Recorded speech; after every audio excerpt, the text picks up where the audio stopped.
और बच्चों welcome to science safari lab. आज से एक न्यू सेशन स्टार्ट होने वाला है जिसमें मैं आपको चारों के चारों चैप्टर केमिस्ट्री के रैपिड रिवीजन के साथ ख़त्म कराने वाला हूं। पहला चैप्टर स्टार्ट करते हैं कार्बन कंपाउंड के साथ। बहुत से बच्चों को उस चैप्टर से डर लगता है कि यार ये चैप्टर भी अलग है यार, इतने सारे इसमें फॉर्मूलास हैं रिएक्शंस हैं, तो इन सभी को आज हम खत्म।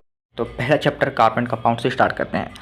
सबसे पहले एक टॉपिक आता है जिसमें हम थ्योरीज हिस्ट्री की बात करेंगे, थोड़ा कार्बन की। तो हिस्ट्री की बात करें तो पहले बात करते हैं वाइटल फोर्स थ्योरी क्या होती है। वाइटल फोर्स थ्योरी दी गई थी हमारे वर्जीलियस साहब ने। इन्होंने कहा था कि जितने भी ऑर्गेनिक कंपाउंड्स होते हैं हमारे A to Z, जितने भी ऑर्गेनिक कंपाउंड्स होते हैं वो लिविंग ऑर्गेनिज्म से प्राप्त होते हैं, जो कि प्लांट और एनिमल होता है। फॉर एग्जांपल अगर मैं आपको बताऊं तो देखिए आंट है हमारा, आंट से मिलता है फॉर्मिक एसिड HCOOH होता है जिसका फॉर्मूला हमारा ये आंट से मिलता है हमें। दूसरा है टोमेटो, टार्टरिक एसिड मिलता है हमें टोमेटो से। तो मतलब बर्जीलियस साहब ने हमें ये कहा था कुल मिला के कि जितने भी ऑर्गेनिक कंपाउंड्स हैं वो हमें लिविंग ऑर्गेनिज्म से ही मिलेंगे, प्लांट और एनिमल। उसको आप लैब वगैरह में नहीं बना सकते। उसके बाद इनकी बात को नकारने के लिए एक साहब आए जिनका नाम था बोहलर भाई। तो बोहलर भाई साहब आए, इन्होंने कह दिया कि भाई आप ये जो कह रहे हैं ये गलत कह रहे हैं। बोलर साहब अपने एक्सपेरिमेंट कर रहे थे लैब में। वो क्या कर रहे थे बोलर साहब क्या कर रहे थे, अमोनियम साइनेट जिसका फॉर्मूला होता है NH4CNO, अमोनियम साइनेट को हीट करने के बाद वो वॉशरूम करने चले गए थे। वॉशरूम करने के बाद 10 मिनट बाद जब वो आए, 5 या 10 मिनट बाद जब वो आए, तो उन्होंने देखा कि उनको वॉशरूम करके आए टॉयलेट में और उनको स्मेल आ रही है यूरिया की उनके लैब से। तो उन्होंने जाके देखा भाई ये स्मेल कैसे आ रही है भाई। तो उन्होंने पता किया कि उन्होंने जब अमोनियम साइनेट को हीट किया तो एक कंपाउंड बना जिसको हम यूरिया कहते हैं। तो उन्होंने ये एक्सपेरिमेंट दोबारा अपने सामने दोहराया। तो जब उन्होंने ये एक्सपेरिमेंट दोबारा अपने सामने दोहराया तो उनको जानने को मिला कि उन्होंने अमोनियम साइनेट को हीट करने के बाद बना दिया है यूरिया।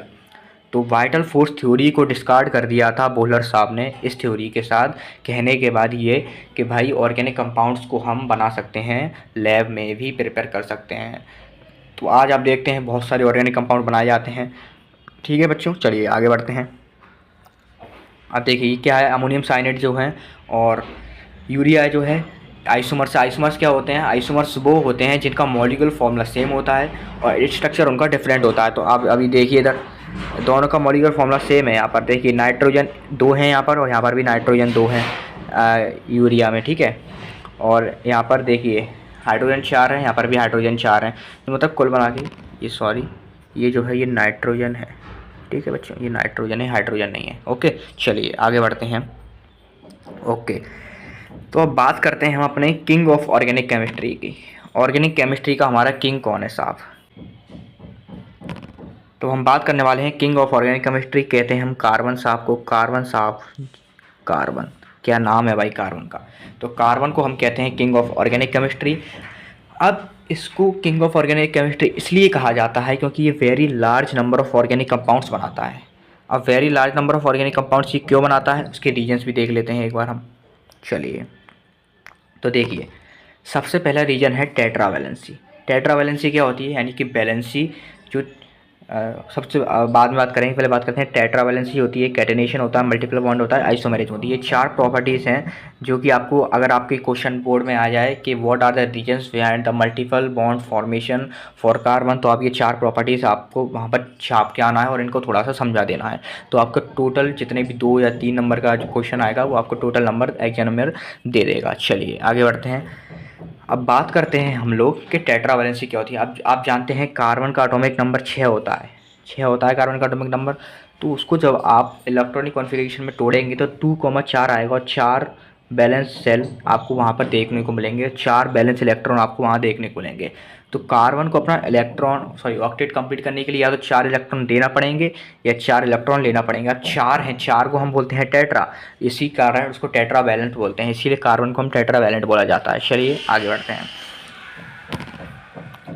देखिए बच्चों अभी अपने पास इतना टाइम नहीं है कि मैं खुद के नोट्स बनाकर आपको सिखाऊं, इसलिए मैं अपने हैंड राइटर नोट्स से आपको पढ़ाने वाला हूं। तो हैंड राइटर नोट्स से ही आप पढ़ते जाइए।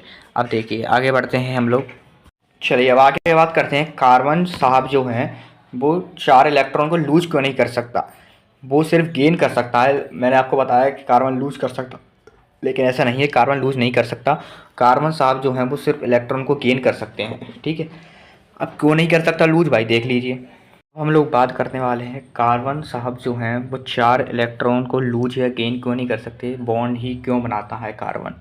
कार्बन के पास 4 इलेक्ट्रॉन जो होते हैं उसमें क्या होता है, कार्बन को एनर्जी चाहिए होती है बॉन्ड बनाने के लिए, यानी कि उसके अंदर इंटर इलेक्ट्रॉनिक रिपल्सन बहुत होता है। इंटर इलेक्ट्रॉनिक रिपल्सन क्या होता है, कार्बन के अंदर जो इलेक्ट्रॉन्स होते हैं उनके अंदर इलेक्ट्रॉन इलेक्ट्रॉन में रिपल्सन होता है। अब आप जानते हैं नेगेटिव और नेगेटिव एक दूसरे को रिपल करेगा, इसी कारण है कार्बन में रिपल्सन होता है। तो ये पहला कारण है कि इनके अंदर इंटर रिपल्सन फोर्स ज़्यादा होता है, इंटर इलेक्ट्रॉनिक रिपल्सन ज़्यादा होता है, जिसके कारण ये बॉन्ड बनाता है और डोनेट नहीं कर सकता है, ठीक है। दूसरा कारण है कार्बन लूज़ क्यों नहीं कर सकता है, क्योंकि इसके पास लार्ज एनर्जी चाहिए लूज़ करने के लिए, मतलब कि बहुत सारी एनर्जी चाहिए होती है लूज़ करने। अब आप जानते हैं, आपने 9th पढ़ा होगा कि जब इलेक्ट्रॉन एक सेल से दूसरे सेल जाता है तो उसको एनर्जी लूज़ करनी पड़ती है और एनर्जी गेन भी करनी पड़ती है। जब वो ऊपर वाले सेल में जाता है तो एनर्जी वो लूज़ करेगा, नीचे आएगा तो एनर्जी वो गेन करेगा। चलिए आगे बढ़ते हैं। देयरफॉर कार्बन शेयर्स, अब देखिए इसी कारण है कार्बन जो है शेयर करता है इलेक्ट्रॉन, ना कि वो गेन या लूज़ करता है, ठीक है। चलिए आगे बढ़ते हैं कैटनेशन की ओर। कैटनेशन क्या होता है भाई, अब देखिए कैटनेशन मतलब होता है chain forming tendency is known as catenation. जितनी बड़ी चेन बनाएंगे, जैसे कि कार्बन कार्बन कार्बन कार्बन, बहुत बड़ी चेन बनती जाती है ऐसे कार्बन कार्बन की, तो ये है चेन फॉर्मेशन टेंडेंसी, इसी को हम कहते हैं सेल्फ लिंकिंग। यानी कि अब कार्बन अपने आप से ही बना रहा है जब बॉन्ड, तो उसको सेल्फ लिंकिंग कहेंगे। Property of carbon is known as catenation, तो अपने आप से ही बॉन्ड बनाना उसको कैटेनेशन कहते हैं। Carbon has highest catenation property, carbon के पास हाईएस्ट कैटेनेशन प्रॉपर्टी होती है। चलिए तीसरी तरफ बढ़ते हैं, जो है हमारा मल्टीपल बॉन्ड्स।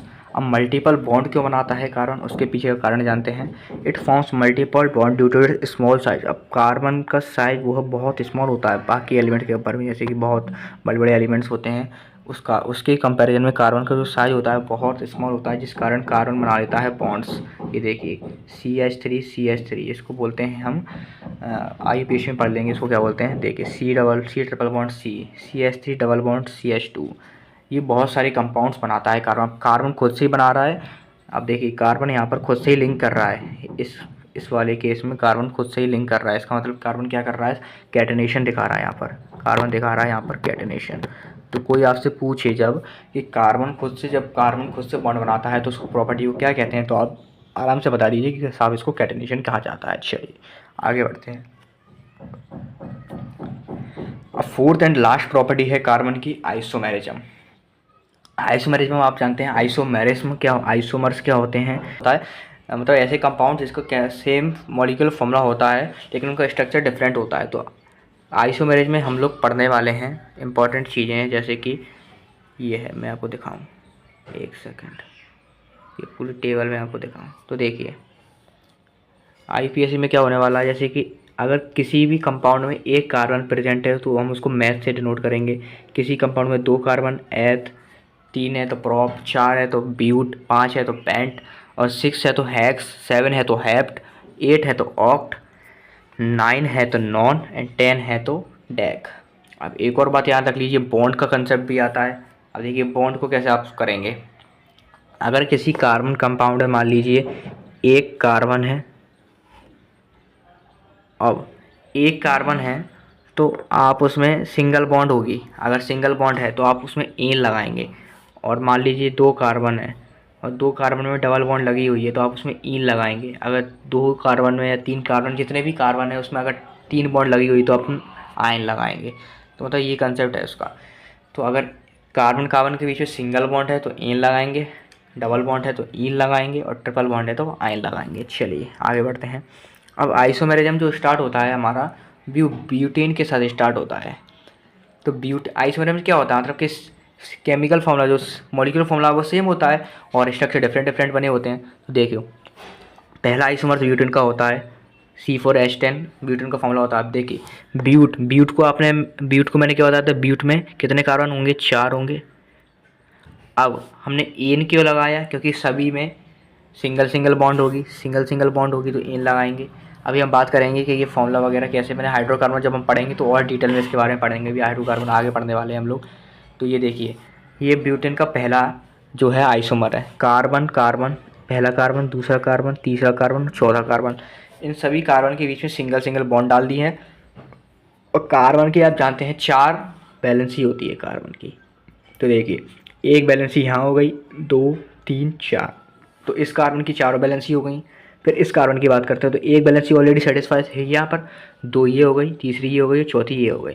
तो इस कार्बन की भी 4 बैलेंसी हो गई। दूसरा कार्बन, अब देखिए, अब हम बात करते हैं, देखिए इस कार्बन की। तो ये जो कार्बन है, एक बॉन्ड यहाँ पर है, 2 3 4, तो 4 कार्बन की बॉन्ड इस बार भी है। इस कार्बन की बात करें तो 1 2 3 4, यानी कि इसमें सभी कार्बन की बैलेंसी 4 4 है। और हाइड्रोजन की आप देख ही रहे हैं, ए की बैलेंसी सेटिस्फाई है ऑलरेडी, यानी कि सभी की बैलेंसी इसमें सेटिस्फाई है, सभी की बैलेंसी सेटिस्फाई है, इसीलिए इसको एन लगाया, क्योंकि सिंगल सिंगल बॉन्ड बनी हुई है। ठीक है, चलिए आगे बढ़ते हैं। तो इसका फॉर्मूला क्या हो जाएगा, अगर सिंपल चेन की बात करें तो सी और 3 कार्बन, 3 हाइड्रोजन लगे हैं यहाँ पर, तो CH3, उसके बाद सिंगल बॉन्ड, फिर यहाँ पर C और 1 हाइड्रोजन, 2 हाइड्रोजन, 2 हाइड्रोजन है यहाँ पर, तो यहाँ पर CH2 लगा देंगे। फिर सिंगल बॉन्ड वापस, यहाँ पर सिंगल बॉन्ड है यहाँ पर, ठीक है, सिंगल बॉन्ड है, और C दोबारा CH2 लगा देंगे, क्योंकि 2 हाइड्रोजन जुड़े हुए हैं, 1 और 2। ठीक है, थोड़ा सा जगह कर देता हूँ। ठीक है, CH3 CH2, और यहाँ पर C है, H है, H है, तो 2 हाइड्रोजन हो गए। अब यहाँ पर C 1 2 3, 3 हाइड्रोजन, तो CH3 लगा, तो ये इसका फॉर्मूला हो जाएगा। तो देखिए फिर फॉर्मूला इनका सेम है, C4H10। ऐसे ही बहुत सारे कंपाउंड होते हैं, आप देखिए, आप इसको किसी भी तरीके से बना सकते हैं। अब एक बार हमने चारों के चारों कार्बन को एक सिंगल लाइन में लगाया, अब इसमें हम 3 कार्बन को सिंगल लाइन में लगाएंगे और एक को हम ऊपर चिपका देंगे चेन में। देखिए सॉरी, तो एक कार्बन लगाया, इसकी कार्बन की वैलेंसी सेटिस्फाई है, 3 कार्बन, 3 हाइड्रोजन से जुड़े हुए हैं, तो 3 बैलेंसी ये हो गई और चौथी बैलेंसी ये हो गई, तो 4 उसकी वैलेंसी सेटिस्फाई है इस कार्बन की। अब इस कार्बन की बात करते हैं, ये कार्बन है 1 2 3 और ये 4, चौथी कार्बन से लगी हुई है। और इस कार्बन की, ये जो कार्बन है ये वाला इसकी 3 हाइड्रोजन के साथ सेटिस्फाई है, 3 और 1 ये रही 4, ये वाली, तो 4 इसकी भी सेटिस्फाई है। चलिए देखिए, मैं दोबारा बता देता हूँ, इस कार्बन की 1 2 3 4 सेटिस्फाई है। अब इस कार्बन की बात करते हैं तो 3 तो हाइड्रोजन के साथ सेटिस्फाई है ऑलरेडी, और एक ये बॉन्ड ऑलरेडी बनी हुई है, तो 4 इस कार्बन की भी हो गई। मतलब कि कुल मिला के हमें अपने आप से बस ये करवाना है कि हमें बस पूरी की पूरी जो है बैलेंसी सेटिस्फाई करनी है। ठीक है, हाइड्रोजन वगैरह हमें अपने आप से लगाना पड़ेंगे, कितनी बैलेंसी सेटिस्फाई हो रही है उस हिसाब से। अब ये देखिए, ये कार्बन है, तो 1 2 3, 3 ऑलरेडी हैं और 4 ये यहाँ पर ऑलरेडी थी, तो इसका फॉर्मूला क्या हो जाएगा, CH3, ये वाला आ गया CH3, फिर उसके बाद CH यहाँ आ गया। और CH पर देखिए, मैं आपको दिखाऊं, ये जो CH है इसी के साथ चेन में लिंक्ड है ये ग्रुप CH3। इस CH3 को हम क्या बोलते हैं, मिथाइल। ठीक है, इसको मिथाइल बोलते हैं। तो यहाँ पर ये चेन से हमने लगा के रखा है, और बाद में ये आखिरी में CH3 लगा हुआ है, तो उसको हमने CH3 यहाँ पर लगा दिया गया है। ठीक है, इसी तरीके से आप सभी कार्बन कंपाउंड्स के यहाँ पर आइसोमर्स बनाइए। ठीक है, ये कार्बन आप, मैं इसका पूरा PDF आपको दे दूँगा, आप देख लीजिए। ठीक है, इसी तरह से हमने पूरे इसको बना के रखा है। अब नंबर ऑफ़ आइसोमर्स गिनने की बता देता हूँ मैं आपको। अभी आपको IUPAC करने की ज़रूरत नहीं है, अब मैं देखता हूँ। देखिए, अब हम बात करते हैं किस कंपाउंड में कितने आइसोमर्स होंगे। तो CH4, एक कार्बन, 4 हाइड्रोजन, एक ही आइसोमर होता है। आइसोमर क्या होते हैं, अरे भाई यही आइसोमर्स होते हैं, मतलब कि किस कंपाउंड के कितने आइसोमर्स होंगे। जैसे कि हमने सबसे पहले बात करा ब्यूटेन का, तो ब्यूटेन के कितने आइसोमर्स थे, 2। चलिए एक सेकेंड, हाँ, तो देखिए ब्यूटेन के कितने आइसोमर्स थे, 2 आइसोमर थे ब्यूटेन के, और ये 3 2 1, तो इस हिसाब से पहले एक एक आइसोमर्स होंगे इन ऊपर वाले तीनों के। उसके बाद ब्यूटेन से 2 आइसोमर होंगे। उसके बाद C5H12, 5 कार्बन को हम क्या बोलते हैं, कार्बन अगर 5 है तो हम बोलेंगे पेंट, और इन सभी में सिंगल बॉन्ड होगी तो हम बोलेंगे एन। तो पेंटेन के कितने आइसोमर्स होंगे, पेंटेन के आइसोमर्स होंगे हमारे 3। 6 कार्बन को हम बोलते हैं हेक्स, और सिंगल बॉन्ड होगी तो इन लगा देंगे, तो हेक्सेन के हमारे आइसोमर्स होते हैं 5।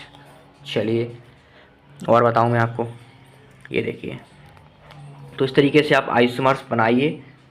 और बहुत सारे आइसोमर्स होते हैं, ये देखिए C30H62 के आइसोमर देखिए कितने सारे, मतलब आपके लिए थक जाएंगे, इतने सारे आइसोमर्स होते हैं।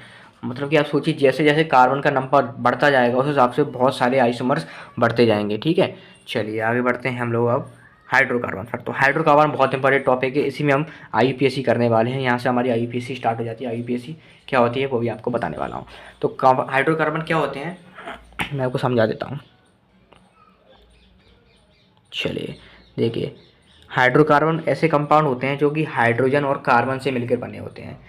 तो हाइड्रोकार्बन क्या होते हैं? द कंपाउंड ऑफ कार्बन, एक second, the compound of carbon and hydrogen are known as hydrocarbon.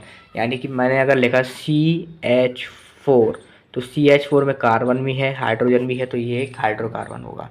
ठीक है, चलिए अब हाइड्रोकार्बन हमारे होते हैं दो टाइप के, एक ओपन चेन यानी कि जिनमें चेन नहीं होते, जैसे कि कुछ हाइड्रोकार्बन इस तरीके से भी होते हैं, ये इस तरीके के कार्बन कार्बन कार्बन यहाँ पर साइड में लगे रहते हैं और ये क्लोज रहते हैं। तो ये ओपन चेन नहीं है, ये क्लोज चेन वाले, इनको साइक्लिक बोलते हैं हम। एक तरीके से साइकिल के फॉर्म में ये बंधे हुए हैं, इस तरीके से साइकिल के फॉर्म में। और ओपन चेन को हम बोलते हैं एसाइक्लिक। तो हमें इस चैप्टर में ओपन चेन को ही पढ़ना है, ये साइक्लिक हमें पढ़ने की जरूरत नहीं है, मतलब फिर भी आपको पढ़ा दूंगा। अगर बोर्ड में कोई क्वेश्चन आ भी जाएगा ये साइक्लिक का, सॉरी साइक्लिक का, तो आप उसको बना भी देंगे। चलिए आगे बढ़ते हैं। तो देखिए हमारे जो ए साइक्लिक होते हैं यानी कि ओपन चेन वाले जो हाइड्रोकार्बन होते हैं वो हमारे दो टाइप के होते हैं, सैचुरेटेड और अनसैचुरेटेड। अब जैसे कि मैंने आपको कहा कि मेरे पास एक बीकर है और बीकर में मैंने पानी डाल रखा है, इस बीकर को, ये पूरा बीकर फुल है पानी से, और वहीं दूसरा बीकर है यहाँ पर मैंने पानी डाल रखा है इतना। तो आप खुद देखिए अभी ये जो बीकर है इसमें इतना पार्ट खाली है, इतना पार्ट खाली है, तो हम इसमें दूसरी चीज़ डाल सकते हैं, इस बीकर में दूसरी चीज़ डाल सकते हैं। भाई हम अगर इस बीकर में डालेंगे तो ये बीकर से पानी मतलब डल ही नहीं सकता, मतलब फैलने लगेगा। तो इसका इस बीकर में पानी डालने का कोई फ़ायदा नहीं है, बल्कि इसमें हम डाल सकते हैं और एक्स्ट्रा पानी है, लिक्विड ऑयल जो भी आपको डालना है वो आप डाल सकते हैं। इसी तरह से हमारे सैचुरेटेड हाइड्रोकार्बन क्या होते हैं जिनमें सिंगल बॉन्ड होती है। सिंगल बॉन्ड जो होती है, अगर जैसे कि ये कार्बन है, हाइड्रोजन हाइड्रोजन, एक सेकेंड मैं आपको समझाऊँ इधर देखिए, ये कार्बन है, इससे हाइड्रोजन लिंक है, यहाँ पर भी हाइड्रोजन है, यहाँ पर भी हाइड्रोजन और यहाँ पर भी हाइड्रोजन।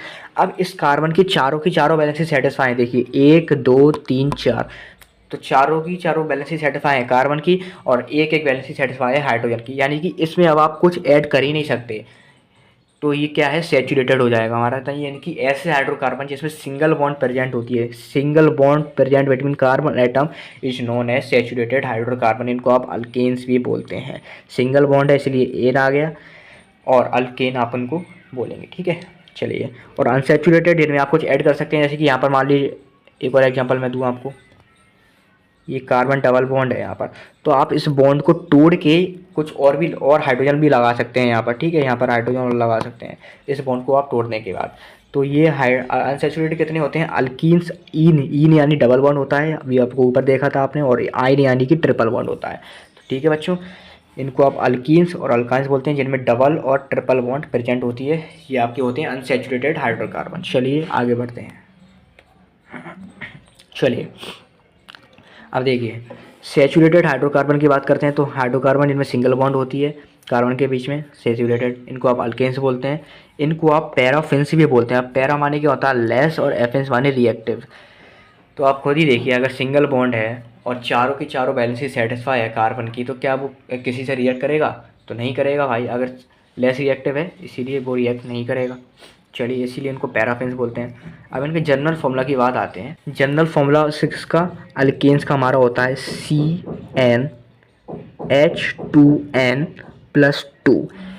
यानी कि अगर आपके पास कार्बन n नंबर्स हैं, कार्बन मान लीजिए आपके पास एक है, अल्कीन की बात करें तो उसमें हाइड्रोजन उस कार्बन के नंबर का डबल +2 होगा। तो कार्बन एक है तो हाइड्रोजन कितने होंगे, ट्वाइस ऑफ 1 + 2। तो ट्वाइस ऑफ 1 क्या होता है, 2 + 2 दैट इज़ 4। यानी कि आपके जो हाइड्रोजन होंगे वो कितने होंगे, 4 होंगे। तो C1H4 हमने पता है क्या होता है, मीथेन होता है। तो देखिए C2H6 यहाँ पर कार्बन 2 हैं, तो हाइड्रोजन जो है वो 2 का डबल और +2 है, तो 6 को हम कैसे लिख सकते हैं, 6 को हम लिख सकते हैं 2 का डबल +2, 2 का डबल +2 लिख सकते हैं हम। यानी कि ये भी हाइड्रोकार्बन है सैचुरेटेड। तो आप इसको कैसे पहचानेंगे, इस फॉर्मूले से CnH2n+2 वाले फॉर्मूले से आप पहचानेंगे अल्केन्स को। अब अल्केन की IUPAC कैसे की जाती है, आइए उसको भी जानते हैं। सबसे पहले बात करते हैं, IUPAC पढ़ रहे हैं तो IUPAC का फुल फॉर्म ही पता होना चाहिए। IUPAC हम बोलते हैं international union of pure and applied chemistry. देखिए ऐसा यूनियन जिसमें प्योर एंड अप्लाइड केमिस्ट्री की स्टडी की जाती है वो इंटरनेशनल है, इसको हम IUPAC कहते हैं। चलिए आगे बढ़ते हैं। अब ये मैंने ऑलरेडी बता रखा है आपको, ये नंबर ऑफ कार्बन्स अब ये और देख लीजिए। 20 कार्बन को हम आइकोस बोलते हैं, 30 कार्बन को ट्राइकोंट बोलते हैं, 100 कार्बन को हेक्ट बोलते हैं। अगर आपके MCQ वगैरह में ये आ गया तो आप इसको सॉल्व कर सकते हैं आराम से, ठीक है। अब देखिए प्राइमरी सफिक्स की बात करते हैं, ये क्या होता है। प्राइमरी सफिक्स आपको बताता है सैचुरेशन और अनसैचुरेशन के बारे में। प्राइमरी सफिक्स यानी कि single bond, double bond, triple bond. जैसे कि सिंगल बॉन्ड के लिए होता है एन, डबल बॉन्ड के लिए होता है इन और ट्रिपल बॉन्ड के लिए होता है आइन। तो ये होते हैं हमारे प्राइमरी सफिक्स, ठीक है, प्राइमरी सफिक्स। चलिए आगे बढ़ते हैं। ये मैंने आपको बता दिया, सिंगल बॉन्ड के लिए एन, डबल बॉन्ड के लिए इन, ट्रिपल बॉन्ड के लिए आइन। आगे बढ़ते हैं। IUPAC ऑफ अल्केन कैसे की जाती है वो देख लेते हैं। अल्केन को IUPAC में हम रूट वर्ड यानी कि मैंने बताया एक कार्बन को बोलेंगे मैथ, 2 कार्बन को बोलेंगे एथ, 3 कार्बन को बोलेंगे 3 कार्बन को बोलेंगे हम प्रॉप। तो इस तरीके से कार्बन की IUPAC की जाती है। एक एग्जांपल ले लेते हैं हम, मैं ले लेता हूँ एग्जांपल अपना C2H6 का। कितने कार्बन है, 2 कार्बन है, 2 कार्बन को हम लिखते हैं एथ। कितने हाइड्रोजन, 6 हाइड्रोजन है। हाइड्रोजन से हमें मतलब नहीं है, आप ये देखिए ये सैचुरेटेड है अनसैचुरेटेड, फॉर्मूला लगाइए CnH2n+2। क्या ये सेटिस्फाई हो रहा है। कार्बन अगर 2 हैं तो हाइड्रोजन डबल, 2 का डबल 4 + 2 है 6 है। सही बात है, ये भाई हाइड्रोकार्बन है सैचुरेटेड यानी कि इसमें सिंगल बॉन्ड प्रेजेंट होगी। सिंगल बॉन्ड को हम क्या लिखते हैं एन, तो इसका IUPAC नेम हो जाएगा इथेन। एक और एग्जांपल ले लेते हैं, एग्जांपल बहुत करेंगे हम, टेंशन मत लीजिए आप लोग। C3H8। अब 3 कार्बन है, 3 कार्बन को हम लिखते हैं प्रॉप, आपको उसको रट लेना है प्रॉप। अब 8 है, हाइड्रोजन कितने हैं 8 है यानी कि क्या हाइड्रोजन 3 का डबल +2 है तो 3 का डबल 6 + 2 8 होते हैं। और 8 है यानी कि कौन सा हाइड्रोकार्बन है, सैचुरेटेड हाइड्रोकार्बन यानी कि सिंगल बॉन्ड प्रेजेंट होगी, सिंगल बॉन्ड प्रेजेंट होगी इसलिए हम इसको एन लिखेंगे। एक और एग्जांपल ले लेते हैं, बहुत मस्त वाला एग्जांपल ले लेते हैं हम किसका, अब ले लेते हैं हम C9H20 का एग्जांपल लेते हैं। अब 9 को हम क्या लिखते हैं नॉन, 9 को हम लिखते हैं नॉन। और देखिए 9 का डबल 18, 18 + 2 कितने होते हैं 20 यानी कि ये भी हाइड्रोकार्बन है सैचुरेटेड वाला, तो उसमें भी हम लगा देंगे एन, तो उसका नाम हो जाएगा नॉन एन, ठीक है। इस तरीके से हम करते हैं सैचुरेटेड हाइड्रोकार्बन की IUPAC। अब आगे बढ़ते हैं हम अनसैचुरेटेड हाइड्रोकार्बन। अनसैचुरेटेड हाइड्रोकार्बन हमारे अल्कीन, डबल बॉन्ड, आइन, ट्रिपल बॉन्ड, ठीक है, double bond and triple bond, double bond triple bond. इनका फॉर्मूला देखिए किसका, अल्कीन्स का। अब अल्कीन का जो फॉर्मूला होता है वो आपको बताऊं मैं, तो ये होता है, एक सेकेंड देखिए, अल्कीन का फॉर्मूला होता है CnH2n। अल्कीन का क्या हुआ करता था, कार्बन अगर n है तो हाइड्रोजन डबल +2 होंगे, लेकिन अल्कीन में कार्बन अगर n है तो हाइड्रोजन सिर्फ उसका डबल होंगे, उसमें +2 ऐड करने की ज़रूरत नहीं है आपको, हाइड्रोजन सिर्फ उसका डबल होगा। वहीं अल्काइन में आप देखिए, अल्काइन में अगर कार्बन n है तो हाइड्रोजन उसका डबल -2 होगा। यहाँ पर डबल +2 होता था, यहाँ पर डबल होगा सिर्फ, और यहाँ पर डबल -2 होगा, 2n-2। IUPAC कर लेते हैं, आपको और अच्छे से समझ आएगा। IUPAC भाई सेम रहेगा, फॉर्मूला इसका रूट वर्ड प्लस इन, इसके लिए अल्कीन्स के लिए। चलिए जैसे कि देखिए ये कार्बन है, देखिए C2H4, ये एग्जांपल आपको दिया गया है। आपको पता है कार्बन 2 है तो 2 का डबल ये 4 हाइड्रोजन है यानी कि ये इन होगा, अनसैचुरेटेड हाइड्रोकार्बन में अल्कीन होगा ये। इसका IUPAC करेंगे हम तो वही सेम फॉर्मूला लगाएंगे। 2 को क्या बोलते हैं हम एथ, और डबल बॉन्ड आई है इसलिए हम लोग लिखेंगे इथीन, डबल बॉन्ड आई है इसलिए इन लगा दिया, और 2 कार्बन है इसलिए एथ लगा दिया। चलिए अब देखिए ब्यूटीन का ये ब्यूटेन, सॉरी ये न, एक सेकेंड, यहाँ पर देखिए 2 और 2 4, 4 कार्बन है और हाइड्रोजन कितने हैं 8, C4H8। तो क्या कार्बन का डबल है हाइड्रोजन, डबल है, यानी कि ये कौन सा होगा, अनसेचुरेटेड अल्कीन्स होगा, ये अल्कीन्स। तो देखिए 4 को हम क्या लिखते हैं ब्यूट, और डबल बॉन्ड है तो ई लगा दिए, इसलिए फॉर्मूला होगा ब्यूटेन। तो इस तरीके से आप कर सकते हैं IUPAC ऑफ अल्कीन्स भी। एक और एग्जांपल देखिए, C5H10, तो हाइड्रोजन कार्बन का डबल है, 5 को लिखते हैं पेंट, पेंट लिखते हैं, और ये डबल है यानी कि CnH2n फॉर्मूला लग रहा है, CnH2n लग रहा है, यानी कि इसमें डबल बॉन्ड होगी, डबल बॉन्ड को लिखते हैं इन, तो इसका आंसर हो जाएगा पेंटीन। तो ये आंसर हो जाएगा पेंटीन। IUPAC ऑफ अल्काइंस देख लेते हैं एक बार, वही रूट वर्ड प्लस आइन लगा देंगे, आइन यानी कि ट्रिपल बॉन्ड, ठीक है, ट्रिपल बॉन्ड। देखिए एग्जांपल CH C2H2, 2 कार्बन है, एथ लगा देंगे। अब कार्बन 2 हैं तो 2 का डबल 4, 4 में से 2 गए तो 2 बचे, यानी कि इसमें कौन सा फॉर्मूला लग रहा है हमारा, CnH2n-2 फॉर्मूला लग रहा है हमारे इस वाले में, ठीक है।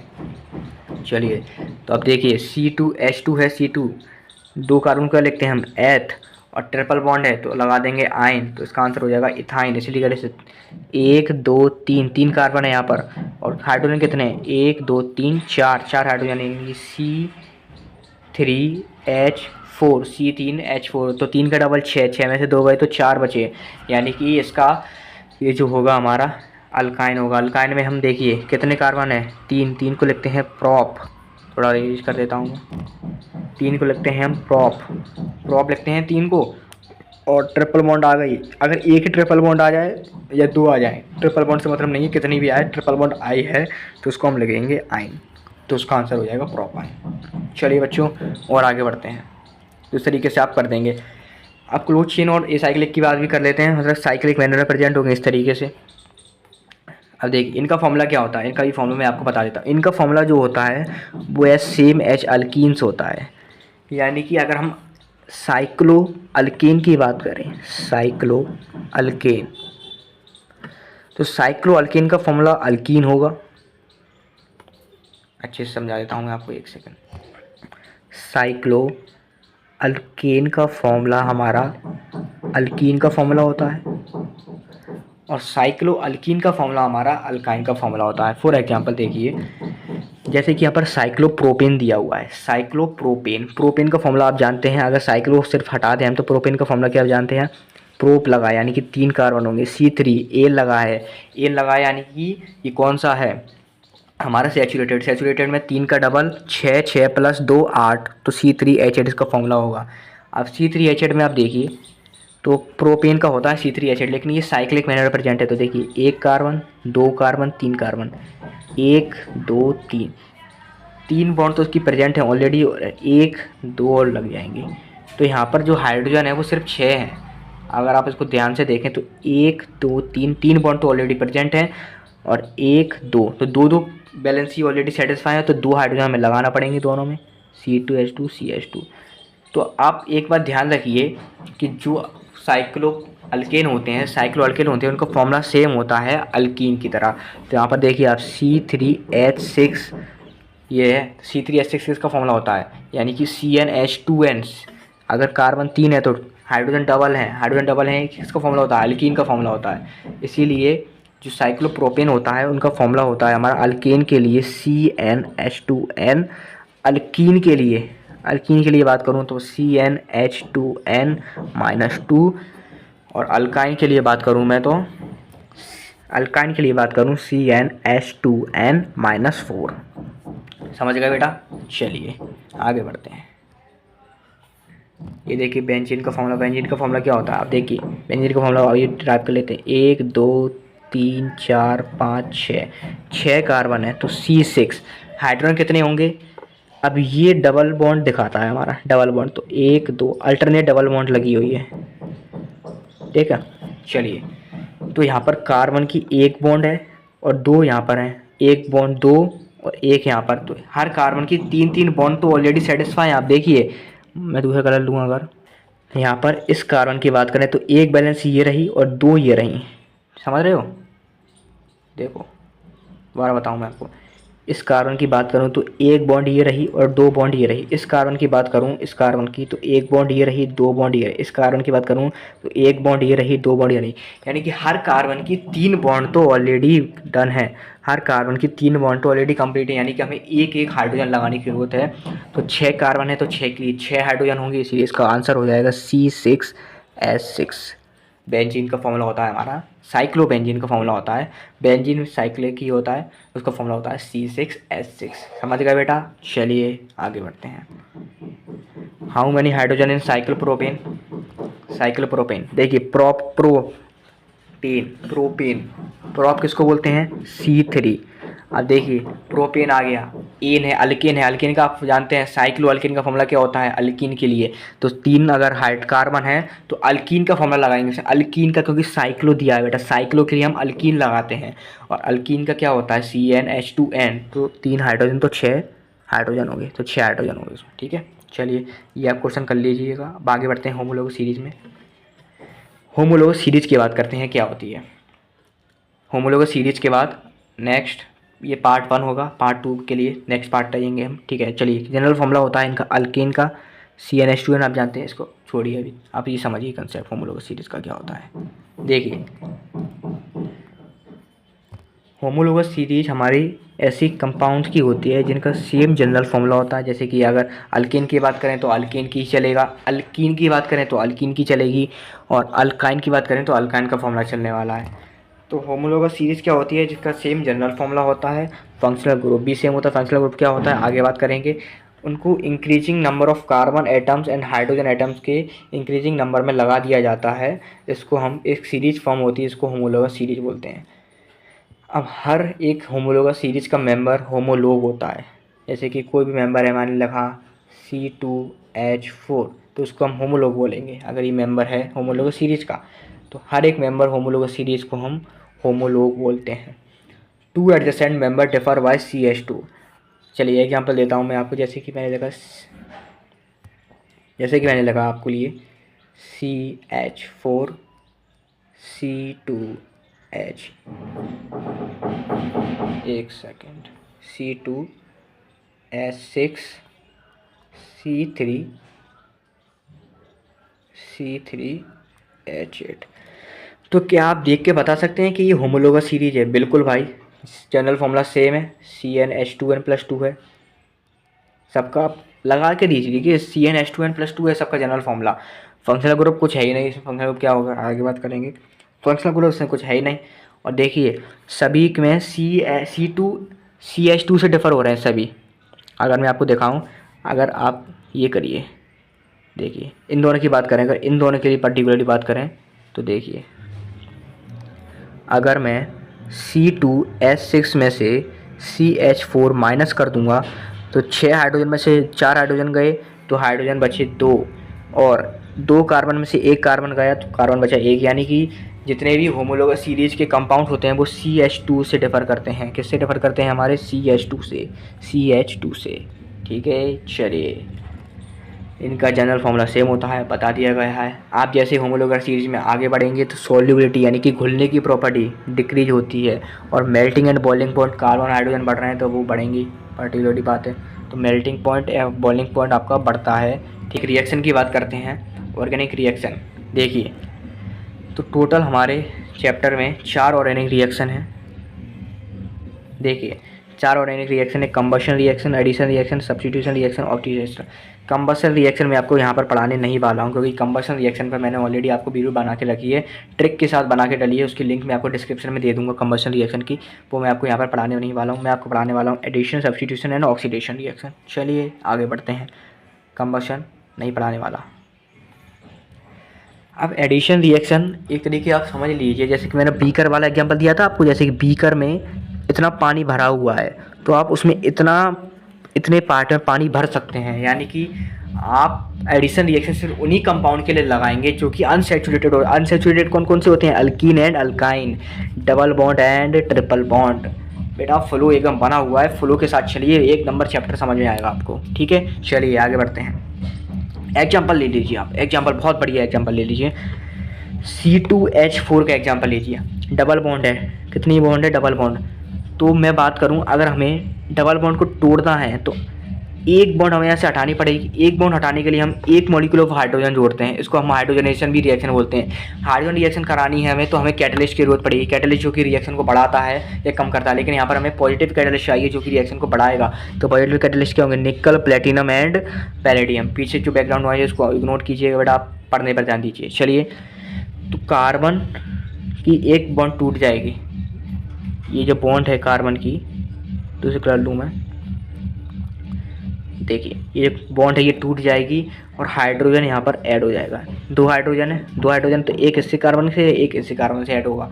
ठीक है, जितनी बॉन्ड होगी, जितनी डबल बॉन्ड होगी, उतने ही नंबर ऑफ हाइड्रोजन मॉलिक्यूल जोड़ेंगे। हाइड्रोजन मॉलिक्यूल, हाइड्रोजन एक है और दो हाइड्रोजन है तो उसका एक मॉलिक्यूल है, समझ रहे हो बेटा, हाइड्रोजन मॉलिक्यूल जुड़ेगा। तो देखिए एक हाइड्रोजन यहाँ जुड़ गया, एक हाइड्रोजन यहाँ जुड़ गया, तो C2H6 इथीन बन गया, यानी कि हमने इथीन से इथेन बना डाला। तो उसको बोलते हैं हम एडिशन रिएक्शन। किसका एडिशन किया हमने, हाइड्रोजन का। चलिए आगे बढ़ते हैं, देखिए और एग्जाम्पल देखिए, इथाइन का एग्जाम्पल देखिए। C2H2 इसका फॉर्म होता है ट्रिपल बॉन्ड है, यानी कि हमें अब दो बॉन्ड हटानी है। दो बॉन्ड हटाने के लिए हमें दो मॉलिक्यूल ऑफ हाइड्रोजन, जितनी बॉन्ड हटानी है उतने नंबर ऑफ हाइड्रोजन के मॉलिक्यूल जोड़ेंगे, ना कि हाइड्रोजन जोड़ेंगे।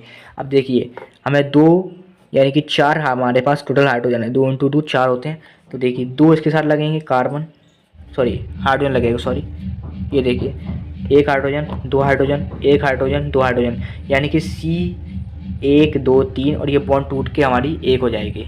तो देखिए यहाँ पर बॉन्ड टूट गई और सिंगल बॉन्ड आ गई है हमारी, और तीन तीन हाइड्रोजन लग चुके हैं हमारे, यानी कि हाइड्रोजन के हमने दो मॉलिक्यूल ऐड करे, वही निकल, प्लेटिनम, पैलेडियम की प्रेजेंस में। तो इथाइन से हमने इथेन बना डाला। समझ रहे हो बेटा, समझ आया। चलिए आगे बढ़ते हैं। तो एडिशन रिएक्शन किस किस के लिए होगी, सिर्फ double bond and triple bond वाले की, यानी कि अल्कीन और अल्काइन के लिए होगी।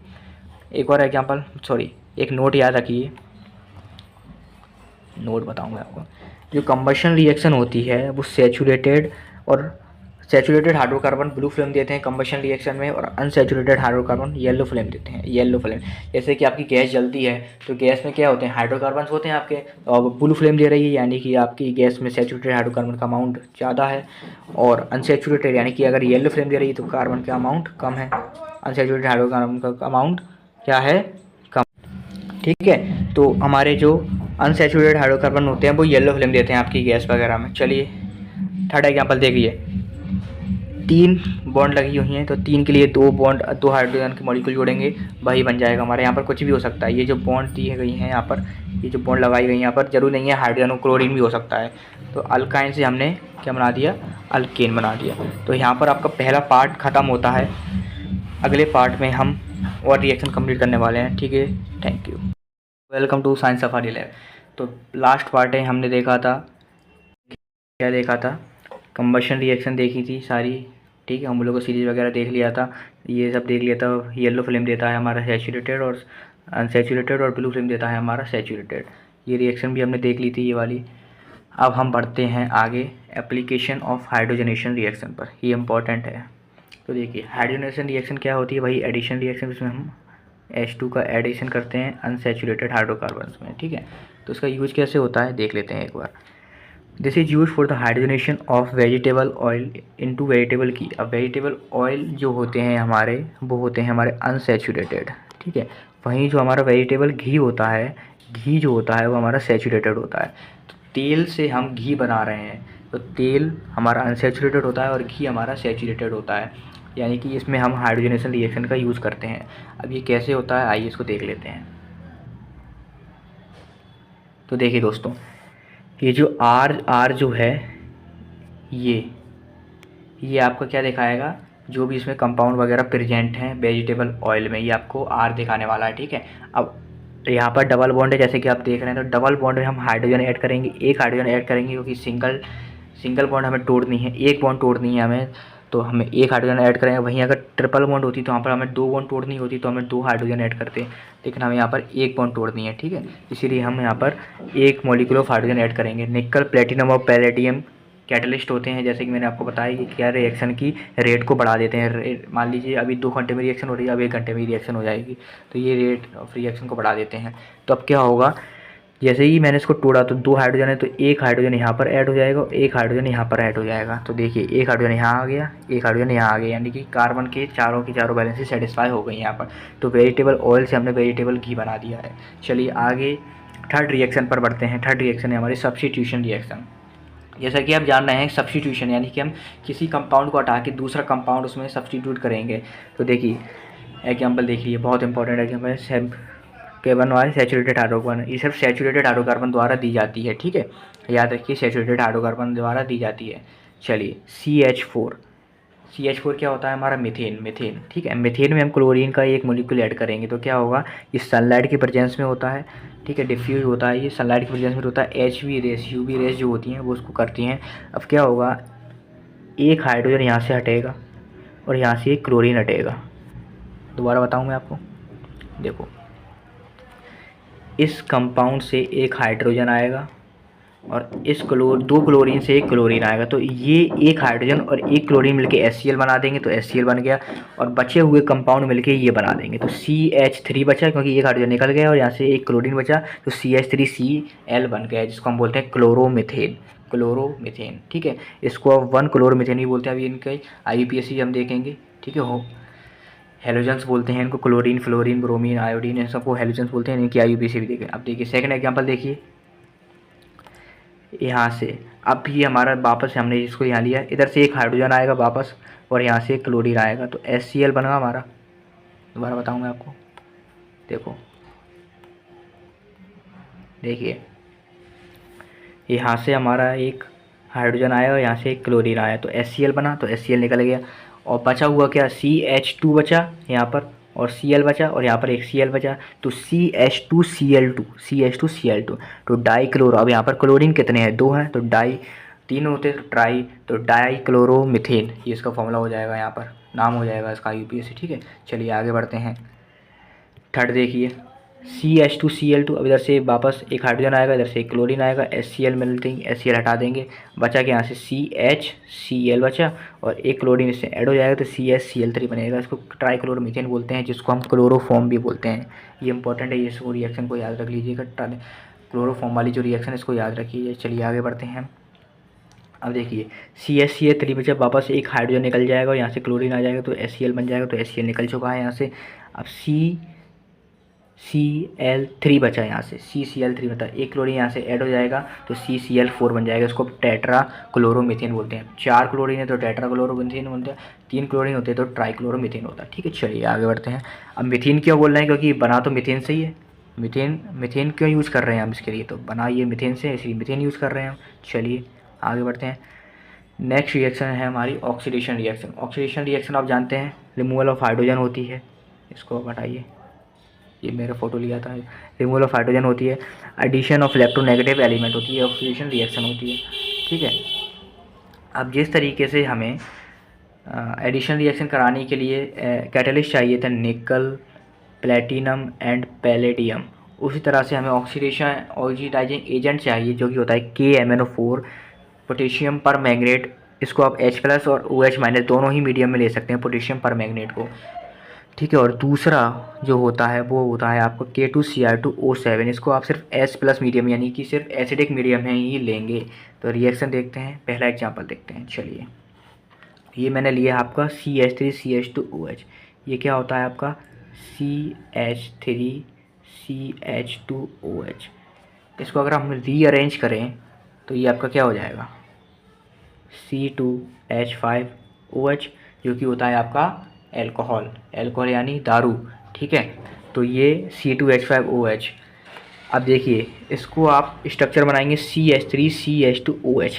अब देखिए जहाँ पर 2 हाइड्रोजन है, 2 हाइड्रोजन एक साथ हटते हैं, तो 2 हाइड्रोजन को हमने यहाँ से हटा दिया, क्योंकि देखिए 2 हाइड्रोजन हटेंगे तो 2 हाइड्रोजन हट गए। अब CH3, यहाँ पर बचा कार्बन, COH कुछ नहीं होता, CHO होता है, इसीलिए हमने यहाँ पर लिखा हुआ है 2 हाइड्रोजन के मॉलिक्यूल को यहाँ से हटा दिया, CH3CHO बना दिया यहाँ पर। अब ये जो ऑक्सीडाइजिंग एजेंट होते हैं इतने स्ट्रॉन्ग होते हैं कि यहाँ तक ये नहीं रुकते। अब ये क्या करेगा, ऑक्सीजन प्रोवाइड करेगा उसे। क्या प्रोवाइड करेगा, ऑक्सीजन प्रोवाइड करेगा, तो यहाँ पर ऑक्सीजन जुड़ जाएगा, तो ये कब आएगा CH3C, अब एक ऑक्सीजन इधर ऐड हो जाएगा तो COOH, CH3COOH बन जाएगा, यानी कि ये कंपाउंड बन जाएगा। यहाँ पर क्या बन जाएगा? CH3COOH, जिसको आप बोलते हैं इथेनोइक एसिड। इथेनोइक एसिड, यानी कि हम कह सकते हैं कि एल्कोहल का हमने क्या कराया, एल्कोहल का हमने ऑक्सीडेशन कराया और हमने इथेनोइक एसिड बना दी। यानी एल्कोहल का हम अगर वो कराएंगे, ऑक्सीडेशन कराएंगे, तो हमें क्या मिल जाएगा? इथेनोइक एसिड मिल जाएगा। तो आपको ये 2 स्टेप में करने की ज़रूरत नहीं है, आपको एक ही स्टेप में कर सकते हैं। आप डायरेक्ट इस एल्कोहल से ये बना सकते हैं, ठीक है। आपको बोर्ड में पूरे नंबर मिलेंगे इसके। चलिए आगे बढ़ते हैं। फंक्शनल ग्रुप ही इंपॉर्टेंट है। फंक्शनल ग्रुप क्या होता है? एटम्स और ग्रुप ऑफ एटम्स, यानी कि एक एटम या ग्रुप ऑफ एटम जो होगा वो ऑर्गेनिक कंपाउंड बनाते हैं जो कि रिएक्टिव होते हैं। ऑर्गेनिक कंपाउंड को रिएक्टिव बनाते हैं, जैसे कि कोई फ्लोरीन है, फ्लोरीन किसी में ऐड कर दिया हमने तो वो ऐड कंपाउंड को क्या बना देगा? रिएक्टिव बना देगा, और उसकी प्रॉपर्टीज़ को भी डिसाइड करते हैं। तो हमें इस चैप्टर में जनरली 4 फंक्शनल ग्रुप पढ़ने हैं। अगर आपके कमेंट आएंगे तो हम नीट लेवल के, जे लेवल का भी आपको करा देंगे फंक्शनल ग्रुप वगैरह। चलिए आगे बढ़ते हैं।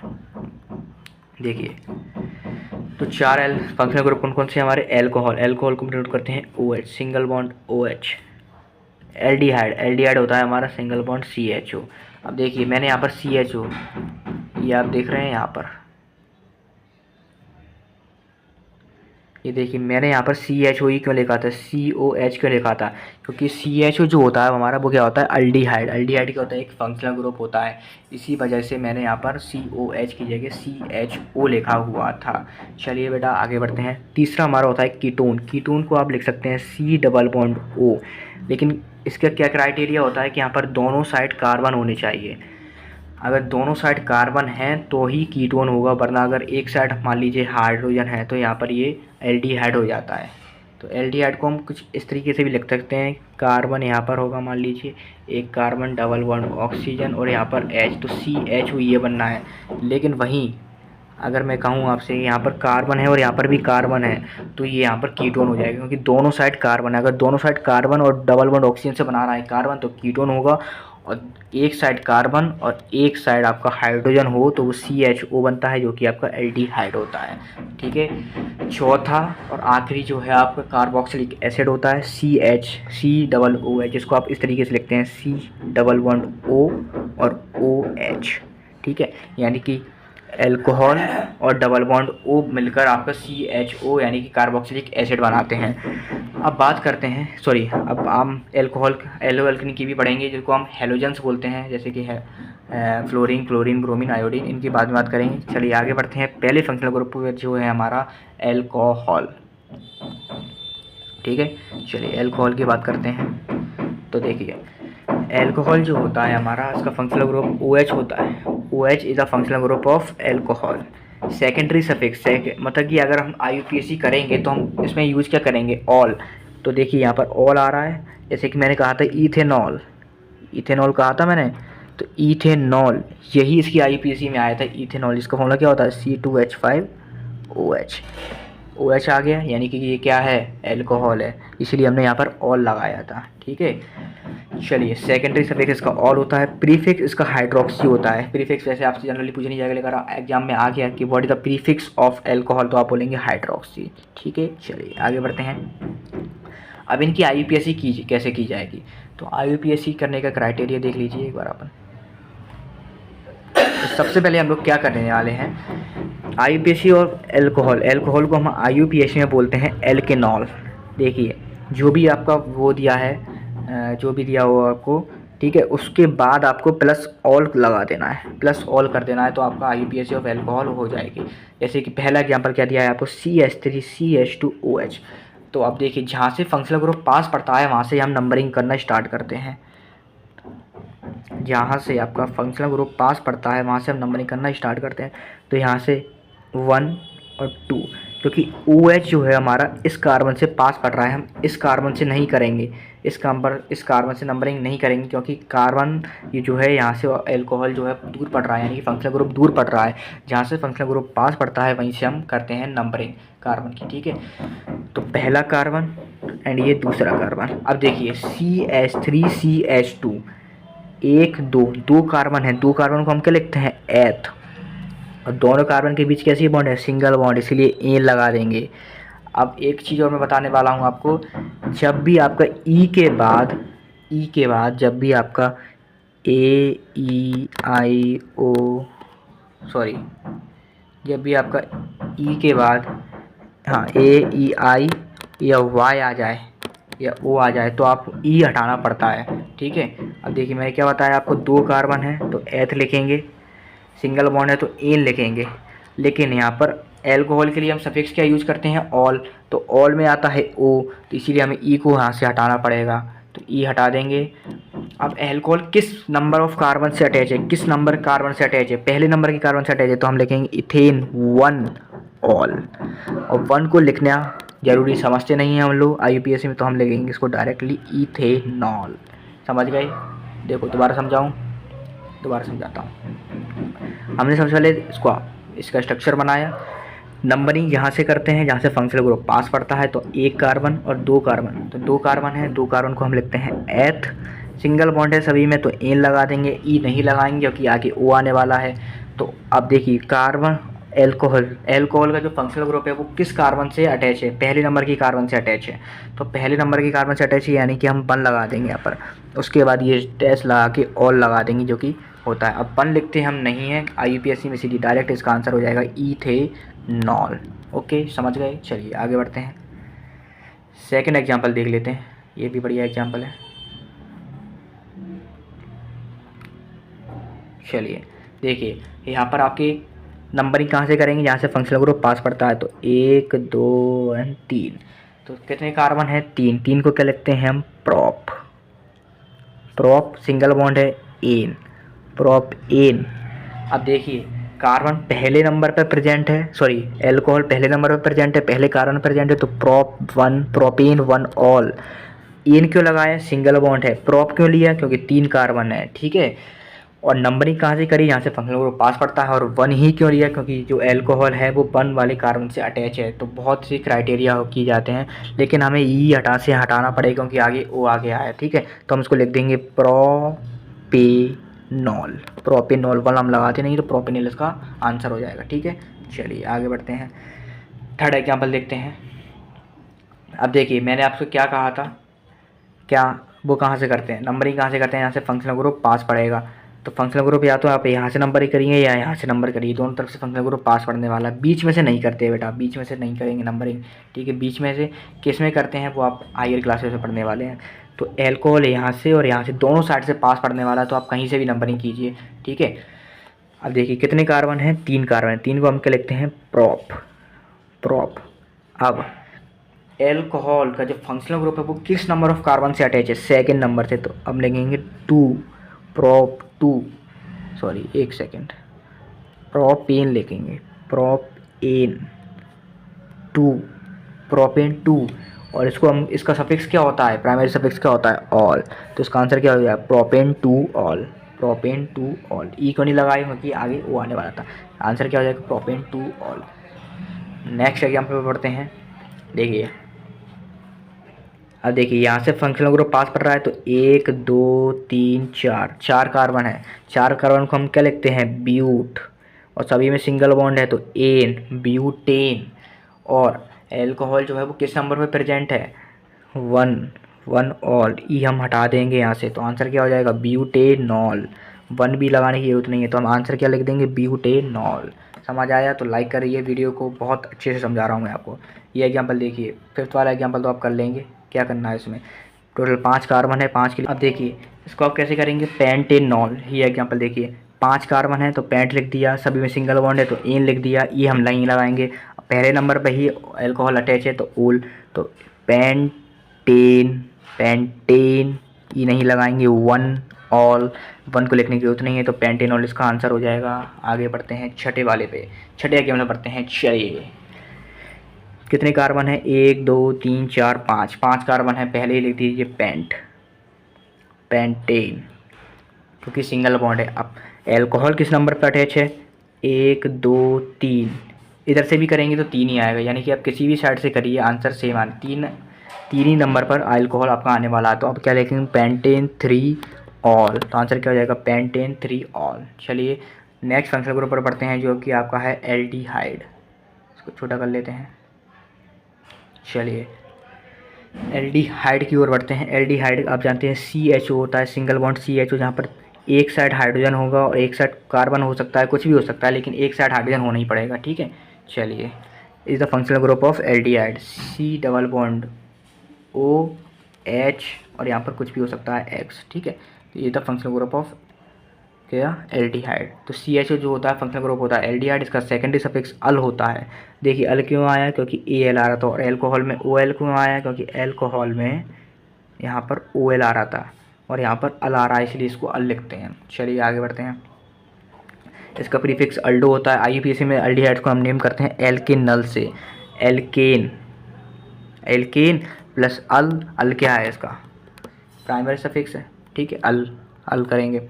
एग्जाम्पल लिखते हैं। पहला एग्जाम्पल देखिए, दोनों साइड हाइड्रोजन अटैच है, बीच में कार्बन है, तो नंबरिंग कहाँ से करते हैं, कहाँ क्या बताया था मैंने, नंबरिंग कहाँ से करते हैं, जहाँ से फंक्शनल ग्रुप आपका पास पड़ेगा। फंक्शनल ग्रुप कैसे पास पड़ रहा है, देखिए इसको जूम कर लेते हैं थोड़ा। देखिए पहले नंबर पे ही फंक्शनल ग्रुप लगा हुआ है, तो हम क्या लिखेंगे, पहले को क्या लिखते हैं, एक कार्बन को लिखते हैं मैथ, सिंगल बॉन्ड है एल, सिंगल बॉन्ड। अब आप में से कई बच्चे कन्फ्यूज होंगे, सर यहाँ पर तो डबल बॉन्ड है। बेटा डबल बॉन्ड ली जाती है, अगर कार्बन कार्बन में होता तो हम ईन लिखते हैं, लेकिन यहाँ पर ऑक्सीजन से डबल बॉन्ड आ रही है। अगर कार्बन और कार्बन के बीच में डबल बॉन्ड आती तो हम ईन लिखते हैं, लेकिन यहाँ पर कार्बन और हाइड्रोजन के बीच में तो सिंगल बॉन्ड आ रही है, इसलिए हम एन लिखेंगे। तो मीथेन 1 पहले नंबर पर आ रहा है, और लिखेंगे तो इसको हम लिखेंगे मिथेनॉल, मीथेनल लिखेंगे, सॉरी। ठीक है, मीथेनल लिखेंगे, क्या लिखेंगे, मीथेनल। ठीक है, आगे बढ़ते हैं। For 1 carbon common name is formaldehyde. अब देखिए एक कार्बन है, तो एक कार्बन के लिए जो उसका कॉमन नेम होता है वो होता है फॉर्मल। एक कार्बन है तो फॉर्मल, और बाकी जो भी इसका फंक्शनल ग्रुप है वो लिख देंगे फॉर्मल्डिहाइड पहले कार्बन के लिए। दूसरे कार्बन के लिए इसका होता है एसिटल्डिहाइड। ठीक है, वो अब सिखाने वाला हूँ मैं आपको। देखिए CH3COH पहचाना कैसे आपने कि ये एल्डिहाइड है, क्योंकि एक साइड हाइड्रोजन लगा हुआ है और दूसरी साइड कार्बन लगा हुआ है और डबल बॉन्ड लगी हुई है ऑक्सीजन के साथ। तो नंबरिंग कहाँ से करते हैं, यहाँ से फंक्शनल ग्रुप पास पड़ता है। फंक्शनल ग्रुप ये रहा, फंक्शनल ग्रुप ये है हमारा, तो यहाँ से हमने नंबरिंग करी। तो देखिए फंक्शनल ग्रुप 1 2, 2 कार्बन है, एथ लिखेंगे, सिंगल बॉन्ड है, एन लिखेंगे, ई लगाने की जरूरत नहीं है। ठीक है, उसके बाद पहले नंबर पर पहले कार्बन पर है फंक्शनल ग्रुप, तो अल लिख देंगे। तो पहले कार्बन को हम लिखने की जरूरत नहीं पड़ती, इथेनॉल इसका आंसर हो जाएगा। ठीक है, कॉमन नेम इसका मैंने बता दिया एसिटल्डिहाइड होता है, ये आप कर लीजिए एग्जाम्पल। बढ़िया, 1 2 3 कार्बन है, 3 को लिखेंगे प्रोप, पहले नंबर पर प्रेजेंट है तो 1 लगाने के लिए देंगे प्रोपेनल। ठीक है, चलिए यहाँ पर देखिए, यहाँ पर कैसे पहचानेंगे आप, कार्बन से नीचे डबल बॉन्ड ऑक्सीजन और हाइड्रोजन, यहाँ पर कार्बन। तो देखिए IUPAC को करिए, नंबरिंग करिए 1 2 3 4, 4 को क्या लिखते हैं ब्यूट, सिंगल बॉन्ड है एन। ठीक है, ब्यूटेन, और पहले नंबर पर अटैच है तो ब्यूटेनॉल। ठीक है, चलिए आगे बढ़ते हैं। नेक्स्ट है हमारा कीटोन भाई साहब बहुत अच्छे आदमी हैं। चलिए आगे बढ़ते हैं कीटोन की ओर। कीटोन को आप देखिए इस तरीके से समझ सकते हैं। एल्डिहाइड का क्या मैंने बताया आपको, C डबल बॉन्ड O है, यहाँ पर हाइड्रोजन अटैच होगा, यहाँ पर भी, यहाँ पर कार्बन या हाइड्रोजन कुछ भी हो सकता है। लेकिन वहीं कीटोन में आपका C डबल बॉन्ड O तो होगा, लेकिन दोनों साइड कार्बन होना चाहिए, कंपलसरी है। अगर दोनों साइड कार्बन नहीं हुआ, एक साइड हाइड्रोजन हुआ, तो आपका वो हो जाएगा आपका एल्डिहाइड। ठीक है, डबल बॉन्ड O, या देखिए ये आपका क्या होता है, फंक्शनल ग्रुप होता है कीटोन का। आगे बढ़ते हैं। सेकेंडरी सफिक्स का होता है ओल। ठीक, चलिए प्रीफिक्स इसका होता है कीटो या ऑक्सो। आगे बढ़े। IUPAC में इसको नेमिंग कैसे करते हैं, देखिए जूम कर देता हूँ थोड़ा, जूम हो जाओ भाई। देखो जहाँ से फंक्शनल ग्रुप पास पड़ेगा वहीं से नंबर करेंगे। आप इधर से करें दोनों तरफ से फंक्शनल ग्रुप पास पड़ रहा है, तो यहाँ से कर देते हैं 1 2 3। अब देखो 3 को हम क्या लिखते हैं प्रोप,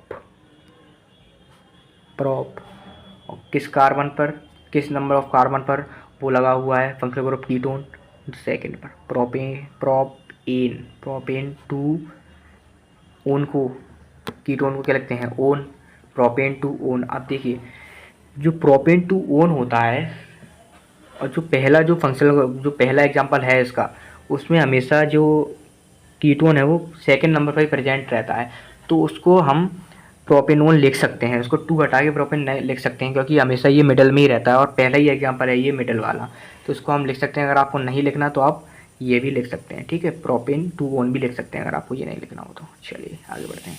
इसका कॉमन नेम एसीटोन होता है। एसीटोन क्या होता है? नेल पेंट रिमूवर होता है। ऐसे कि आपकी नेल पेंट लग जाती है उसमें रिमूव करने के काम आता है, और मोबाइल की जो स्क्रीन होती है उस पर भी साफ़ करने के काम आता है एसीटोन। सेकंड पर बढ़ते हैं। 1 2 3 4, यहाँ से क्यों करी? क्योंकि यहाँ से फंक्शन ग्रुप पास पढ़ रहा था, यहाँ से दूर पढ़ रहा है, तो कितनी देखिए 1 2 3 4, 4 को क्या लिखते हैं? ब्यूटेन, सिंगल बॉन्ड है एन, किस नंबर पे है? दूसरे नंबर पर, तो ओन लगा देंगे। अब यहाँ पर क्यों नहीं काटा 2 को? क्योंकि यहाँ पर तो इसलिए नहीं काटा क्योंकि दोनों साइड से अगर ऐसा रहता तो काट देते हम 2 को, लेकिन दोनों साइड से यहाँ पर अलग अलग कंपोजिशन है उसकी, इसीलिए नहीं काटा। ये बिल्कुल सेंटर में नहीं पड़ रहा इसलिए भी नहीं काटा। चलिए थर्ड एग्जाम्पल देखिए, समझ आ गया? 1 2 3 4 कार्बन है, ब्यूटेन लिखा, सेकंड नंबर पर पढ़ रहा है तो 2 लिखा, और कीटोन है तो ओन लिख दिया। चलिए आगे बढ़ते हैं। अब देखिए 1 2 3 4 5, मैं इसलिए कर रहा हूँ क्योंकि मुझे पता है ये दोनों तरफ से पास में पढ़ने वाला है। 3 4 5, अब देखिए 5 है तो पेंटेन, पेंट एन, एन के लगाए, सिंगल बॉन्ड है। थर्ड नंबर पर पढ़ रहा है कीटोन तो 3 लगा दिया। कीटोन का प्राइमरी सफिक्स क्या होता है? ओन, तो पेंटेन 3 ओन।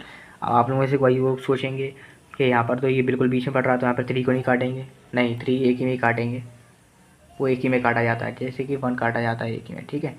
चलिए अब ये बढ़िया एग्जाम्पल है। 1 2 3 4 5, 5 कार्बन है, पेंटेन, पेंट और सिंगल सिंगल बॉन्ड है, एन लगा दिए। दूसरे नंबर पर कीटोन है तो 2 लगा दिए, और कीटोन का वो क्या होता है? प्राइमरी सफिक्स ओन होता है, तो उसका एग्जाम्पल IUPAC हो जाएगी पेंटेन 2 ओन। फोर्थ और लास्ट फंक्शनल ग्रुप है हमारा कार्बोक्सिलिक एसिड, इसको आप COOH और COOH फंक्शन, ये होता है इसका फंक्शनल ग्रुप ऑफ कार्बोक्सिलिक। इसका सेकेंडरी सफिक्स होता है वो ओइक एसिड होता है। क्या होता है? ओइक एसिड, मतलब कि जब भी इसका आप IUPAC करेंगे तो आपको ओइक एसिड लगाना पड़ेगा। वहीं प्राइमरी सफिक्स इसका कार्बोक्सी होता है। जहाँ पर भी मैंने प्राइमरी सफिक्स बोला होगा गलती से तो वहाँ पर आप सेकेंडरी लगे जाइए, क्योंकि सेकेंडरी होता है, ठीक है, वो गड़बड़ में हो गया होगा। अब देखिए IUPAC में इसको IUPAC कैसे करते हैं? Carboxy is named as alkanoic acid, तो कार्बोक्सिलिक एसिड को हम नेम क्या करते हैं? एल्केनोइक एसिड, तो यानी कि एल्केन जो भी दिया है पीछे और प्लस ओइक एसिड लगा देंगे, प्लस क्या लगा देंगे? ओइक एसिड, ठीक है। चलिए एग्जांपल देखते हैं। एग्जांपल देखिए, पहला एग्जांपल है हमारा, देखिए यहाँ से दोनों साइड एक ही कार्बन है तो एक क्या करेंगे हम? IUPAC एक करेंगे। अब देखो मीथेन, एक को क्या लिखते हैं? मैथ, सिंगल बॉन्ड है एन, और पहले पर प्रेजेंट है तो methane 1 oic acid, methane 1 oic acid, ठीक है, मीथेन 1 ओइक एसिड। इतना बड़ा लिखने की जरूरत नहीं है, इसको आप डायरेक्ट लिख सकते हैं मीथेनोइक एसिड, के 1 को आप काट सकते हैं, मीथेनोइक एसिड। अब आपने इसका नाम सुना होगा, इसको आप ऐसे लिखें SC_OH। मैंने आपको ऊपर पार्ट 1 में बताया था कि SC_OH किसका फॉर्मूला होता है? फॉर्मिक एसिड का, ठीक है, तो उसको आप फॉर्मिक एसिड बोलते हैं। अब देखिए 1 2 3, 2 कार्बन है तो एथ, सिंगल बॉन्ड है ए, दूसरे नंबर पड़ रहा है, सॉरी ऐसे नहीं, इधर से करेंगे, यहाँ से करेंगे 1 2, क्योंकि यहाँ से ग्रुप पास में पड़ रहा है इसलिए यहाँ से करेंगे। तो नंबर यहाँ से 1 2 एथ, ठीक है, एन, एथ एन 1 ओइक एसिड, ठीक है, आगे लिख देंगे। तो उसका आंसर क्या हो जाएगा? Ethanoic acid. इथेनोइक एसिड क्या होता है? CH3CH, एक सेकेंड, CH3C_OH, ये क्या होता है आपका? इथेनोइक एसिड को आप एसिटिक एसिड भी बोलते हैं। चलिए थर्ड एग्जांपल कर लीजिएगा। 1 2 3, 3 को प्रॉप, सिंगल बॉन्ड है एन, ओइक एसिड लगा देंगे। चलिए अब देखिए वो यहाँ पर 1 2 3 4 5, 5 को पेंट, सिंगल बॉन्ड एन और ओइक एसिड लगा देंगे। 1 पर है तो 1 लिखने की जरूरत नहीं, ओइक एसिड लगा देंगे। चलिए आगे बढ़ते हैं। हेलो अल्किन, जिसको आप सब्स्टिट्यूएंट्स बोलते हैं, ये क्या होते हैं? फ्लोरीन, क्लोरीन, ब्रोमीन, आयोडीन, जैसे कि मैंने आपको बताया। अब in IUPAC they are named as halo alkanes, इनको हेलो अल्केन्स का नाम दर्जा दिया जाता है IUPAC में। तो देखिए हेलो, हेलो क्या लिखेंगे? जैसे कि फ्लोरीन के लिए फ्लोरो, क्लोरीन के लिए क्लोरो, ब्रोमीन के लिए ब्रोरो और आयोडीन के लिए आयोडो, ठीक है। बाकी अल्केन्स इसका आगे लगाने वाले हैं, चलिए पहला एग्जाम्पल देखते हैं। नंबरिंग यहाँ से पास पड़ रहा है 1 2, ठीक है। क्लोरीन यहाँ से पास पड़ा इसीलिए यहाँ से नंबरिंग करी हमने। तो देखिए अब हम इसमें क्लोरीन का जो सब्स्टिट्यूएंट है उसको पहले लिखा जाता है आईयूपी से, तो हम इसको क्या लिखेंगे, तो देखिए यहाँ से 1 2 और क्लोरीन का सब्स्टिट्यूएंट जो होते हैं उनको हम पहले लिखें। तो क्लोरीन के लिए करेंगे क्लोरो 1 क्लोरो इथेन, 2 कार्बन है इसलिए इथेन लगा, सिंगल बॉन्ड है इसलिए इथेन लगा, ठीक है। अब यहाँ पर तो ई लगा देंगे क्योंकि ई के बाद तो कुछ आ नहीं रहा, तो यहाँ पर ई लगाना पड़ेगा हमें। तो 1 क्लोरो इथेन, अब 1 लिखने की जरूरत नहीं है तो डायरेक्ट हम लिख सकते हैं क्लोरो इथेन। सिमिलरली यहाँ पर 1 2 3 1 क्लोरो प्रोपेन, ठीक है, 3 कार्बन है इसलिए। आगे बढ़ते हैं, थर्ड एग्जाम्पल देख लीजिए, फ्लोरीन का देख लीजिए। फ्लोरीन पहले नंबर पे लगा है तो 1 2 3 4 फ्लोरोब्यूटेन, ठीक है, 4 कार्बन है इसलिए फ्लोरोब्यूटेन। अब एस्टर्स की बात और कर लेते हैं, एस्टर्स क्या होते हैं साहब। इसके बाद नेक्स्ट वीडियो में हम एथर कंप्लीट करेंगे, पार्ट 2 हम एस्टर से ख़त्म करने वाले हैं। चलिए आगे बढ़ते हैं। तो एस्टर्स क्या होते हैं, एस्टर्स होते हैं जैसे कि मैंने आपसे कहा C+OH और इधर आपका कुछ भी फंक्शनल ग्रुप R लगा है। R क्या होता है, जैसे कि CH3 C2H5 C3H और 7, ये आपके R होते हैं। इनको आप अल्काइल्स बोलते हैं, अल्काइल, ठीक है, इनको आप अल्काइल ग्रुप बोलते हैं। तो R जो होता है वो हमारा अल्काइल ग्रुप होता है। तो जब आप COOH में से हाइड्रोजन को हटा देते हैं और वहाँ पर अल्काइल ग्रुप लगाते हैं तो वो आपका एस्टर बन जाता है, ठीक है। When hydrogen of carboxylic acid, जब कार्बोक्सिलिक एसिड का हाइड्रोजन को हम रिप्लेस कर देते हैं अल्काइल ग्रुप से, एस्टर हमारा फॉर्म हो जाता है। तो देखिए ये CH3 क्या है, अल्काइल ग्रुप है। मैंने बताया ना आपको CH3 C2H5 C3H7 C3H7 ये सब क्या है आपका, वो है अल्काइल ग्रुप, ठीक है। तो अब देखिए यहाँ पर COOH होना चाहिए था, लेकिन हमने H को हटा के CH3 लगा दिया, यानी कि एस्टर बना दिया। CH3 C+OH को हटा के C2H5 लगा दिया, तो ये हमारा क्या हो गया, एस्टर हो गया। एस्टर की एक प्रॉपर्टी होती है कि इनकी जो स्मेल होती है फ्रूटी स्मेल होती है, they are sweet smelling compounds. ये आपका MCQ में आ सकता है कि what the smell of ester, तो आप लिख देंगे फ्रूटी स्मेल या स्वीट स्मेलिंग कंपाउंड्स ये होते हैं, ठीक है। आगे बढ़ते हैं, IUPAC में इनको नेमिंग कैसे की जाती है, अल्काइल अल्केनोइड, ये ध्यान रखना, इनको IUPAC में हम लोग बोलते हैं अल्काइल अल्केनोइड, अल्काइल अल्केनोइड। अब अल्काइल किसको बोलेंगे और अल्केनोइड किसको बोलेंगे, आइए वो समझ लेते हैं। तो देखिए अल्केनोइड, अल्काइल की बात करते हैं तो जब जो दूसरा नंबर वाला ऑक्सीजन है जो कार्बन से सिंगल बॉन्ड बना के रख रहा है, वो ऑक्सीजन जिस भी ग्रुप से अटैच है, ठीक है, जिस भी ग्रुप से अटैच है, CH3 C2H5 जिस भी ग्रुप से अटैच है उसको हम अल्काइल बोलेंगे, ठीक है। और जो कार्बन ऑक्सीजन और R मिलके बनाते हैं उसको अल्केनोइड बोलते हैं। यानी कि ऑक्सीजन और R मिलके, यानी कि ऑक्सीजन और अल्काइल ग्रुप मिलके हमारा अल्काइल बनाते हैं, इसको इसीलिए इसको अल्काइल बोलेंगे। और बचा हुआ पार्ट हम अल्केनोइड बोलते हैं। तो हम इसको हमें कैसे देंगे, अल्काइल अल्केनोइड। एग्जाम्पल देख लेते हैं, पहला एग्जाम्पल चलते हैं। देखो ऑक्सीजन से अटैच है ये वाला ग्रुप, तो उसको क्या बोलेंगे, 2 कार्बन है, 2 कार्बन के लिए इथाइल, 1 कार्बन के लिए मिथाइल, अल्काइल, अल्काइल है, 2 कार्बन है इसलिए इथाइल लिया। यहाँ पर 1 ही कार्बन है इसलिए हम लिखेंगे इसको, सॉरी 2 कार्बन है ना, इसीलिए देखिए 1 कार्बन ये रहा, 1 कार्बन ये रहा, 2 कार्बन है, तो उसको हम लिखेंगे इथेनोइट, इथेनोइट। तो IUPAC इसकी कैसी हो जाएगी, इथाइल इथेनोइट। दोबारा बताऊँ, दोबारा देखो, हम जो ऑक्सीजन से अटैच होता है जो ग्रुप उसको हम अल्काइल बोलते हैं और जो रिमेनिंग पार्ट होता है उसको हम इथेनोइट बोलते हैं, ठीक है, अल्केनोइट बोलते हैं, सॉरी। तो ऑक्सीजन से अटैच है, 2 कार्बन है तो इथाइल हो जाएगा, और 2 कार्बन यहाँ पर बचा हुए रिमेनिंग पार्ट में है तो एथ लिखते हैं। आपको बस वो याद रखना है, एथ मैथ प्रॉप ब्यूट पेंट ये सब याद रखना है आपको, और इथेनोइट आपको लगा देना है, ठीक है। तो ये हो जाएगा इसका क्या, इसका आंसर। सेकंड बढ़ते हैं, तो देखिए यहाँ पर ऑक्सीजन से अटैच है ये वाला ग्रुप, यहाँ पर लेकिन 1 ही कार्बन है तो मिथाइल लिखेंगे, और यहाँ पर 2 कार्बन है तो इसको इथेनोइड लिख देंगे। तो इसका आंसर क्या हो जाएगा, मिथाइल इथेनोइड, ठीक है। थर्ड एग्जाम्पल पर बढ़ते हैं।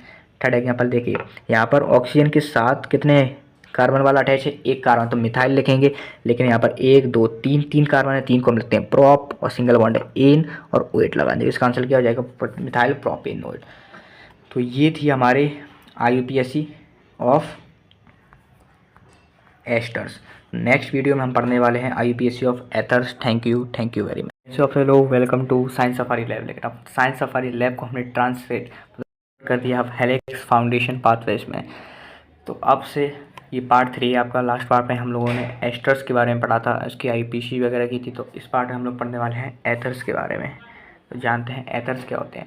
तो एस्टर्स का मैंने क्या बताया था, जब कार्बोक्सिलिक एसिड्स का जो हाइड्रोजन है उसको हम रिप्लेस कर देते हैं अल्काइल ग्रुप से, तो हमारा एस्टर बनता है। लेकिन जब हम एल्कोहल की हाइड्रोजन को रिप्लेस कर देते हैं अल्काइल ग्रुप से, देखिए व्हेन हाइड्रोजन ऑफ दूसरा कलर लेता हूँ मैं, ये देखिए, when hydrogen of an alcohol is replaced by alkyl group ether will be form. तो जब हाइड्रोजन को हम रिप्लेस कर देंगे अल्काइल ग्रुप से तो हमारा एथर फॉर्म हो जाएगा। एग्जाम्पल देखिए, यहाँ पर देखिए रिप्लेस कर दिया गया है, यहाँ पर भी रिप्लेस कर दिया गया है एंड यहाँ पर भी रिप्लेस कर दिया गया है।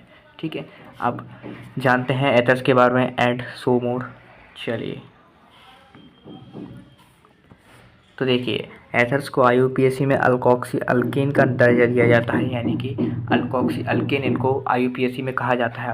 अल्कोक्सी क्या होता है, अल्केन क्या होता है, किस पार्ट को हम अल्कोक्सी कहेंगे, किस पार्ट को अल्केन कहेंगे, आइए उसको भी समझ लेते हैं। तो देखिए अल्कोक्सी जो हम कहते हैं वो हम कहते हैं स्मॉल वाले पार्ट को, वहीं जो अल्केन हम कहते हैं वो हम कहते हैं रिमेनिंग पार्ट को। तो देखिए जो छोटा पार्ट होगा उसको हम कहेंगे अल्कोक्सी और जो बाकी का बचा हुआ पार्ट होगा उसको हम कहेंगे अल्केन। फॉर एग्जाम्पल ये देखिए, यहाँ पर इस ऑक्सीजन से 2 ग्रुप बचे हैं, दोनों methyl group alkyl group attach हैं, लेकिन इसमें यहाँ पर ये मिथाइल है और यहाँ पर ये इथाइल है। तो मिथाइल जो है वो छोटा पार्ट है, इसलिए हमने इसको अल्कोक्सी कहा है। वहीं जो रिमेनिंग पार्ट है उसको हमने अल्केन कह दिया, तो हम इसको कहेंगे। अब देखिए मिथाइल है तो मिथॉक्सी देंगे, और अल्केन है, अल्केन में किस टाइप का है, 2 कार्बन है, तो 2 कार्बन को हम एथ बोलते हैं, तो इसलिए इथेन। इसका नाम हो जाएगा मिथाइल मिथॉक्सी इथेन। तो समझ आया आपको समझ आया ये नाम कैसे पड़ा इसका। चलिए आगे बढ़ते हैं हम लोग, चलिए आगे देखते हैं, इसको देखते हैं। यहाँ पर दोनों साइड बराबर है, किसी को भी आप मिथॉक्सी कह सकते हैं, किसी को भी मिथेन कह सकते हैं, क्योंकि दोनों में कार्बन की संख्या बराबर है, यानी दोनों साइड इक्वल है, तो हम इसको कह देंगे मिथॉक्सी मिथेन।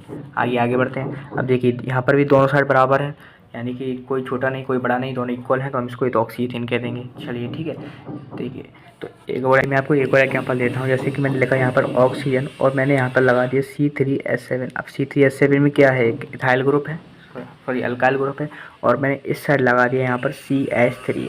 तो CH3 वो छोटा पार्ट है, तो हम इसको लिखेंगे मेथॉक्सी, क्योंकि जो छोटा पार्ट है उसको हम लिखते हैं अल्कोक्सी। अब अल्कोक्सी में छोटा पार्ट कार्बन 1 है, ठीक है, तो एक को हम लिखते हैं मिथॉक्सी, और 3 कार्बन है, 3 कार्बन को हम लिखते हैं प्रोपेन, तो हम लिख देंगे मिथॉक्सी प्रोपेन। तो इसका आंसर हो जाएगा हमारा मिथॉक्सी एंड प्रोपेन। तो ये थी IUPAC ऑफ एथर्स। ठीक है, आपको एस्टर या एथर के बारे में ज़्यादा पूछा नहीं जाएगा, लेकिन एथर और एस्टर मैंने आपको पढ़ाया है ताकि आप सेपोनिफिकेशन एंड एस्टरिफिकेशन रिएक्शन आप कर सकें अच्छे से। अब आगे बढ़ते हैं, ये बहुत इंपॉर्टेंट टॉपिक है हमारा एल्कोहल, इससे ही क्वेश्चन बनता है हमारा जनरली। तो एल्कोहल से क्वेश्चन नहीं बनेगा तो भाई किसी से बन नहीं सकता।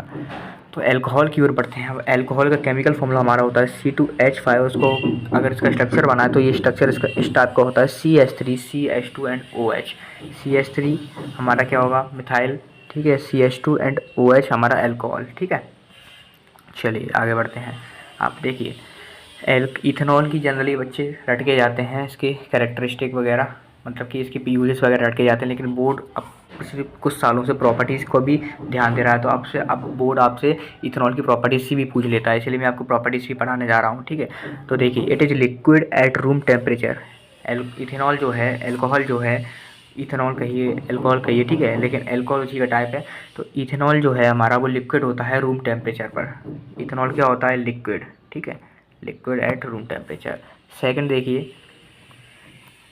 It has characteristic smell and burning taste. Characteristic smell ऐसी होती है जो पर्टिकुलरली स्मेल होती है, ठीक है, जो उसकी खुद की पर्टिकुलरली स्मेल होती है वो उसको हम कैरेक्टरिस्टिक स्मेल कहते हैं, जिसको आप ज़्यादा देर तक सूंघ नहीं सकते, आप ज़्यादा देर तक उसको स्मेल नहीं कर सकते। आपने बहुत से लोगों ने जो खांसी वगैरह की दवाई आती है, कफ सिरप वगैरह आते हैं, उसमें भी अल्कोहल वगैरह की स्मेल होती है।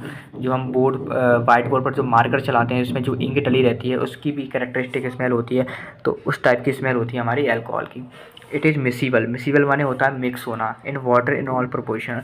अब आप इसको वाटर में किसी भी प्रोपोर्शन में किसी भी रेशो में उसको आप वाटर में मिक्स कर सकते हैं, ठीक है। अब देखिए यहाँ पर प्रिपरेशन ऑफ की जाती है इथेनॉल की। सबसे पहले कमर्शियल मेथड की बात करते हैं जो हम घर पर वगैरह बना सकते हैं, बाय हाइड्रोलिसिस ऑफ शुगर। तो शुगर की हम हाइड्रोलिसिस करते हैं। देखिए कैसे करते हैं, शुगर या सुक्रोज कहते हैं। अब देखिए हमने शुगर ली C12H22O11, इसको आपका फॉर्मूला पता होना चाहिए। इसमें हमने हाइड्रोलिसिस यानी पानी का एडिशन करके हमने इसको तोड़ा है, ठीक है। अब हमने रिएक्शन को बढ़ाने के लिए एक एंजाइम चाहिए होता है जिसका नाम है इन्वर्टेज। तो इन्वर्टेज भाई साहब की हेल्प से हम क्या कर रहे थे, ग्लूकोज बनाते हैं एंड फ्रक्टोज बनाते हैं, ठीक है। चलिए आगे बढ़ते हैं। अब देखिए अब ये जो ग्लूकोज या फ्रक्टोज हमने बनाया उसमें से हम फ्रक्टोज को लेंगे और जाइमेज जो कि ईस्ट में मिलता है हमें, जाइमेज एंजाइम की हेल्प से उसको हम तोड़ेंगे, C2H5 एंड CO2 इसकी निकल जाएगी। तो इथाइल अल्कोहल एंड इथेनॉल आपका यहाँ से फॉर्म हो गया है, ठीक है बच्चों। आगे बढ़ते हैं।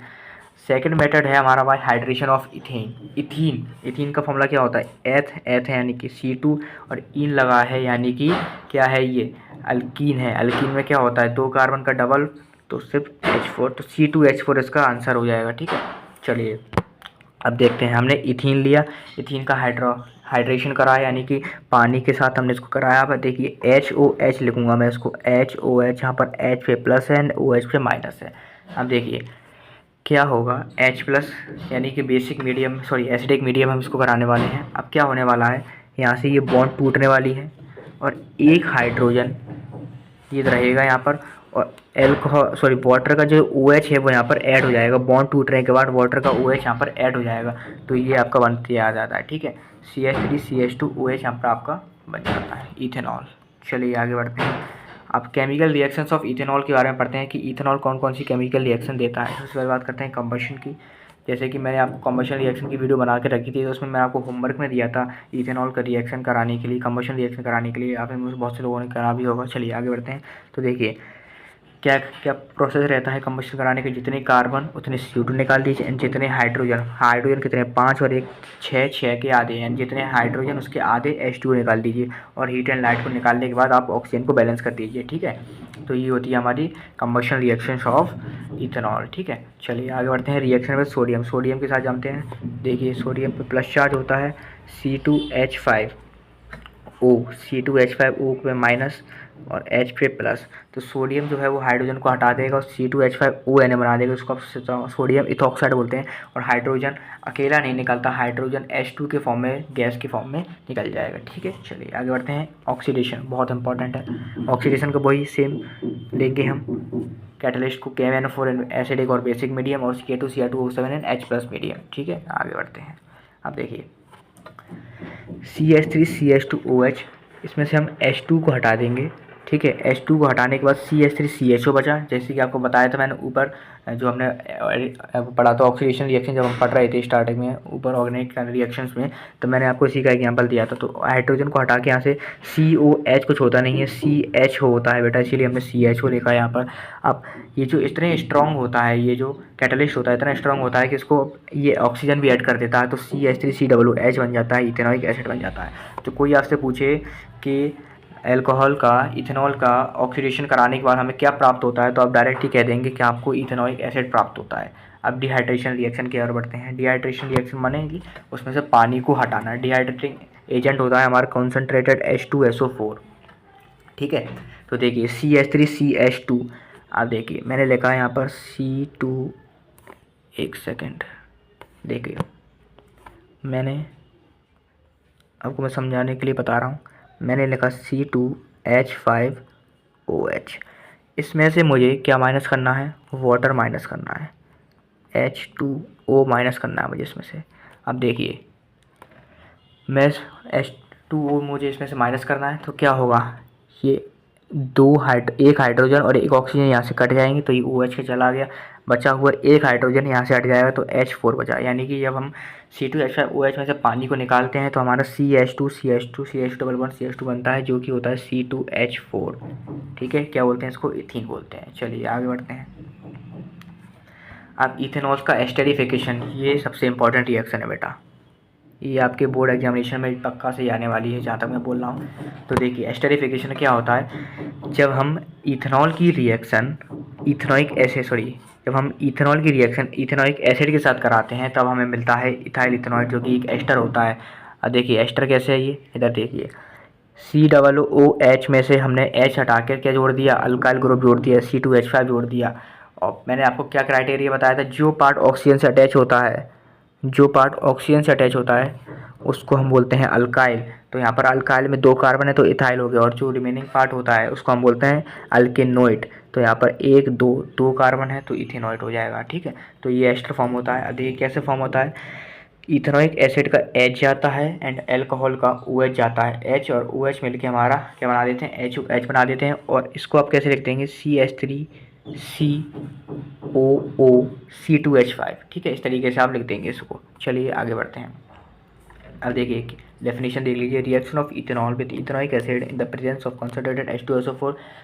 काम क्या होता है इसका, पानी हटाना, समझ गए बेटा।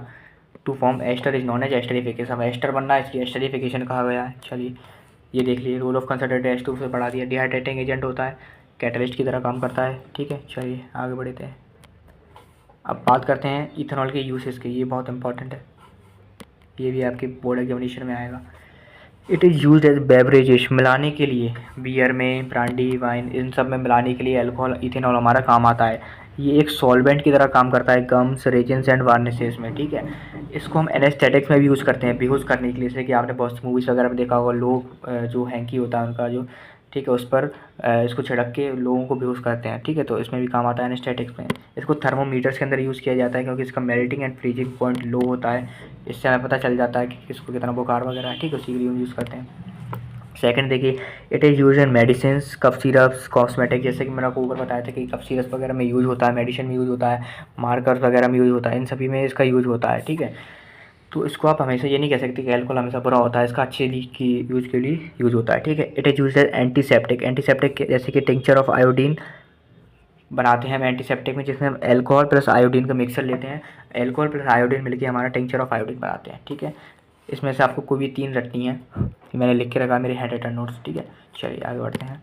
अब देखिए इथेनॉइक एसिड की बात करते हैं। इथेनॉइक एसिड इसका कॉमन एसिडिक होता है, केमिकल फॉर्मूला इसका CH3COOH होता है। इसकी प्रिपरेशन कैसे की जाती है, आइए उसको समझ लेते हैं। देखिए प्रिपरेशन इसकी, या तो आप ऑक्सीडेशन कराइए इथेनॉल को, जैसे कि हमने ऊपर पढ़ा था कि इथेनॉल को ऑक्सीडेशन कराने पर हमें क्या प्राप्त होता है, इथेनॉइक एसिड प्राप्त होता है। तो मैं रिएक्शन को बार बार बताने नहीं वाला, वही सेम क्राइटेरिया है। यहाँ से हाइड्रोजन जाएगा तो H2 जाएंगे और CH3CHO बनाएंगे, COH कुछ होता नहीं है, CH3CHO बनाएंगे, जिसको हम इथेनॉल बोलते हैं। इथेनॉल क्यों बोलते हैं, क्योंकि देखिए यहाँ पर अल्डिहाइड है, CHO क्या होता है, अल्डिहाइड, ठीक है। और यहाँ पर 2 कार्बन है इसलिए एथ लिखा, और ये अल्डिहाइड है इसलिए अल लिखा, सिंगल बॉन्ड है इसलिए इथेनॉल लिखा, ठीक है।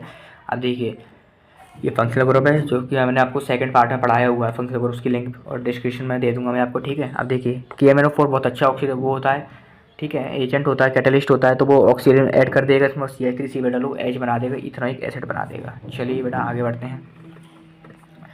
दूसरी चीज़ आप इसका एस्टर का भी वो कर सकते हैं, हाइड्रोलिसिस। एस्टर में से आप पानी जोड़िए, ठीक है, और क्या करिए, हाइड्रोलिसिस करिए एस्टर का, break down of ester in presence of water, ताकि पानी की प्रेजेंस में एस्टर का ब्रेक डाउन करने वाले हैं। अब देखिए इथाइल इथेनॉइड जो हमने ऊपर बनाया था, कैसे बनाया था, एस्टरीफिकेशन रिएक्शन में उसको बनाया था हमने, और उसके साथ हम पानी जोड़ दिया है, तो देखिए इथेनॉइक एसिड बन गया और हमारा इथेनॉल बन गया, ठीक है। तो जो एस्टर की एस्टरीफिकेशन रिएक्शन होती है वो हमारी दोनों साइड हो सकती है, यानी कि उसको हम कैसे लिखेंगे, ऐसे इस टाइप से लिखेंगे एस्टरीफिकेशन रिएक्शन को, ठीक है बेटा। देखिए इस टाइप से लिखते हैं, यानी कि आगे बढ़ते हैं हम।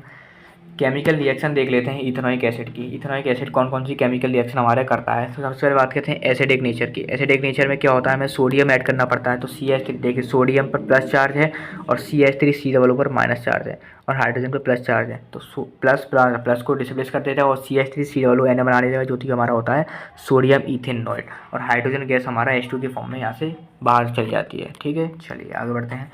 बेस के साथ रिएक्शन कराएंगे। अब जानते हैं कि ये एक एसिड होता है, ठीक है, विनेगर में डाला होता है, कोई एसिड बोलते हैं, एसिटिक एसिड होता है। तो एसिडिक क्या देगा, H+, और बेस सोडियम हाइड्रोक्साइड हमारा OH देगा, तो H और OH मिलकर हमारा H2O निकाल देते हैं, ठीक है।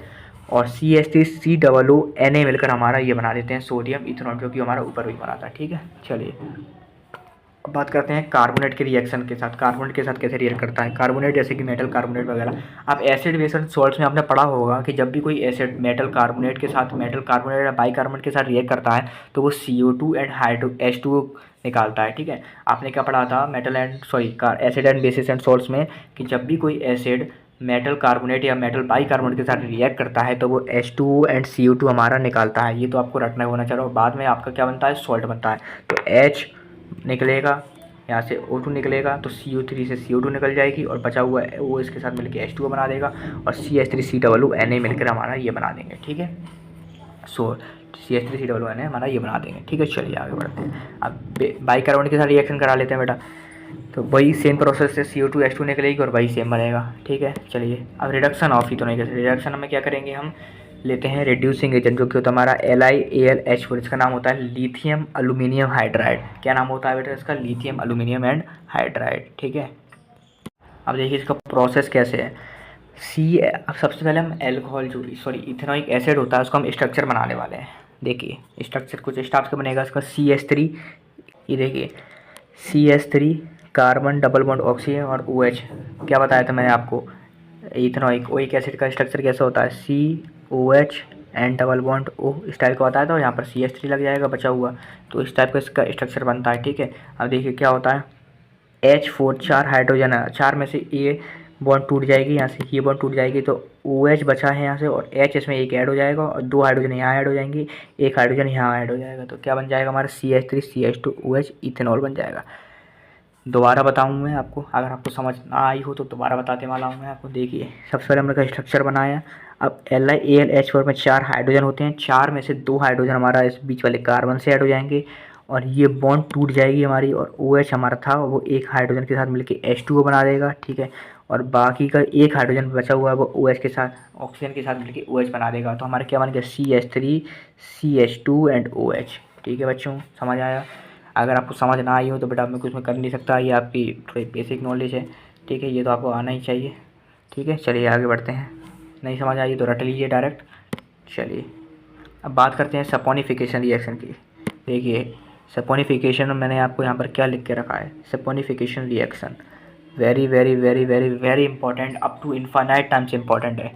ठीक है बेटा, इसमें क्या होता है, हमारा जो एस्टर होता है उसका हम रिएक्शन कराते हैं बेस के साथ। तो एस्टर की रिएक्शन हम कराते हैं किसकी, बेस के साथ। देखिए ये हमारा एस्टर है, क्या नाम बताया था मैं इसका, इथाइल इथेनॉइड, इथाइल इथेनॉइड। ठीक है, नाम क्या होता है इसका, इथाइल इथेनॉइड। ऑक्सीजन के साथ C2H5 अटैच है तो इथाइल हो जाएगा, एंड ये बचा हुआ पार्ट इथेनॉइड। इसकी रिएक्शन हम कराएंगे बेस के साथ।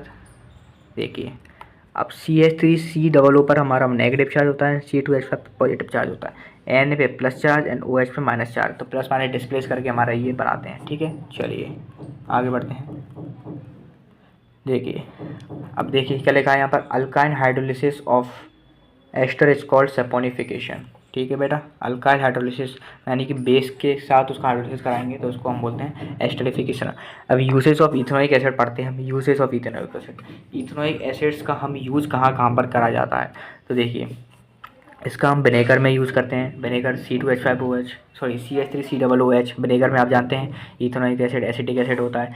इसका हम लैब रिएजेंट की तरह यूज़ करते हैं, लैब में रिएजेंट होता है ये। ठीक है, इसको हम कोएगुलेट यानी थक्का जमना, रबर को जब हम पेड़ से जो रबर निकालते हैं हम लेटेक्स से पेड़ के, तो उसको हम थक्का जमाने के लिए काम कराते हैं। ठीक है, लेटेक्स।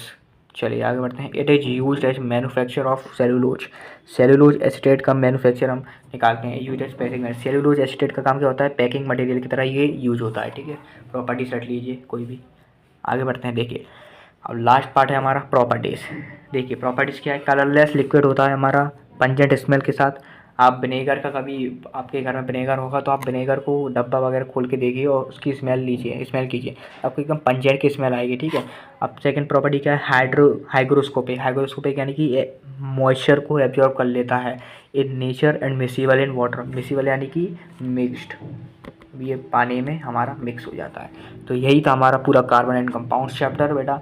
तो बिल्कुल लग जाइए तैयारी में। पूरा चैप्टर मैंने आपको रिवाइज करा दिया है, पूरा चैप्टर पढ़ा दिया है 3 पार्ट में। नेक्स्ट वीडियो में हम चाहेंगे तो कवर कर पाएंगे, हम अपना क्वेश्चन प्रैक्टिस करेंगे। ठीक है, नेक्स्ट पार्ट में। थैंक यू बच्चों वेरी मच।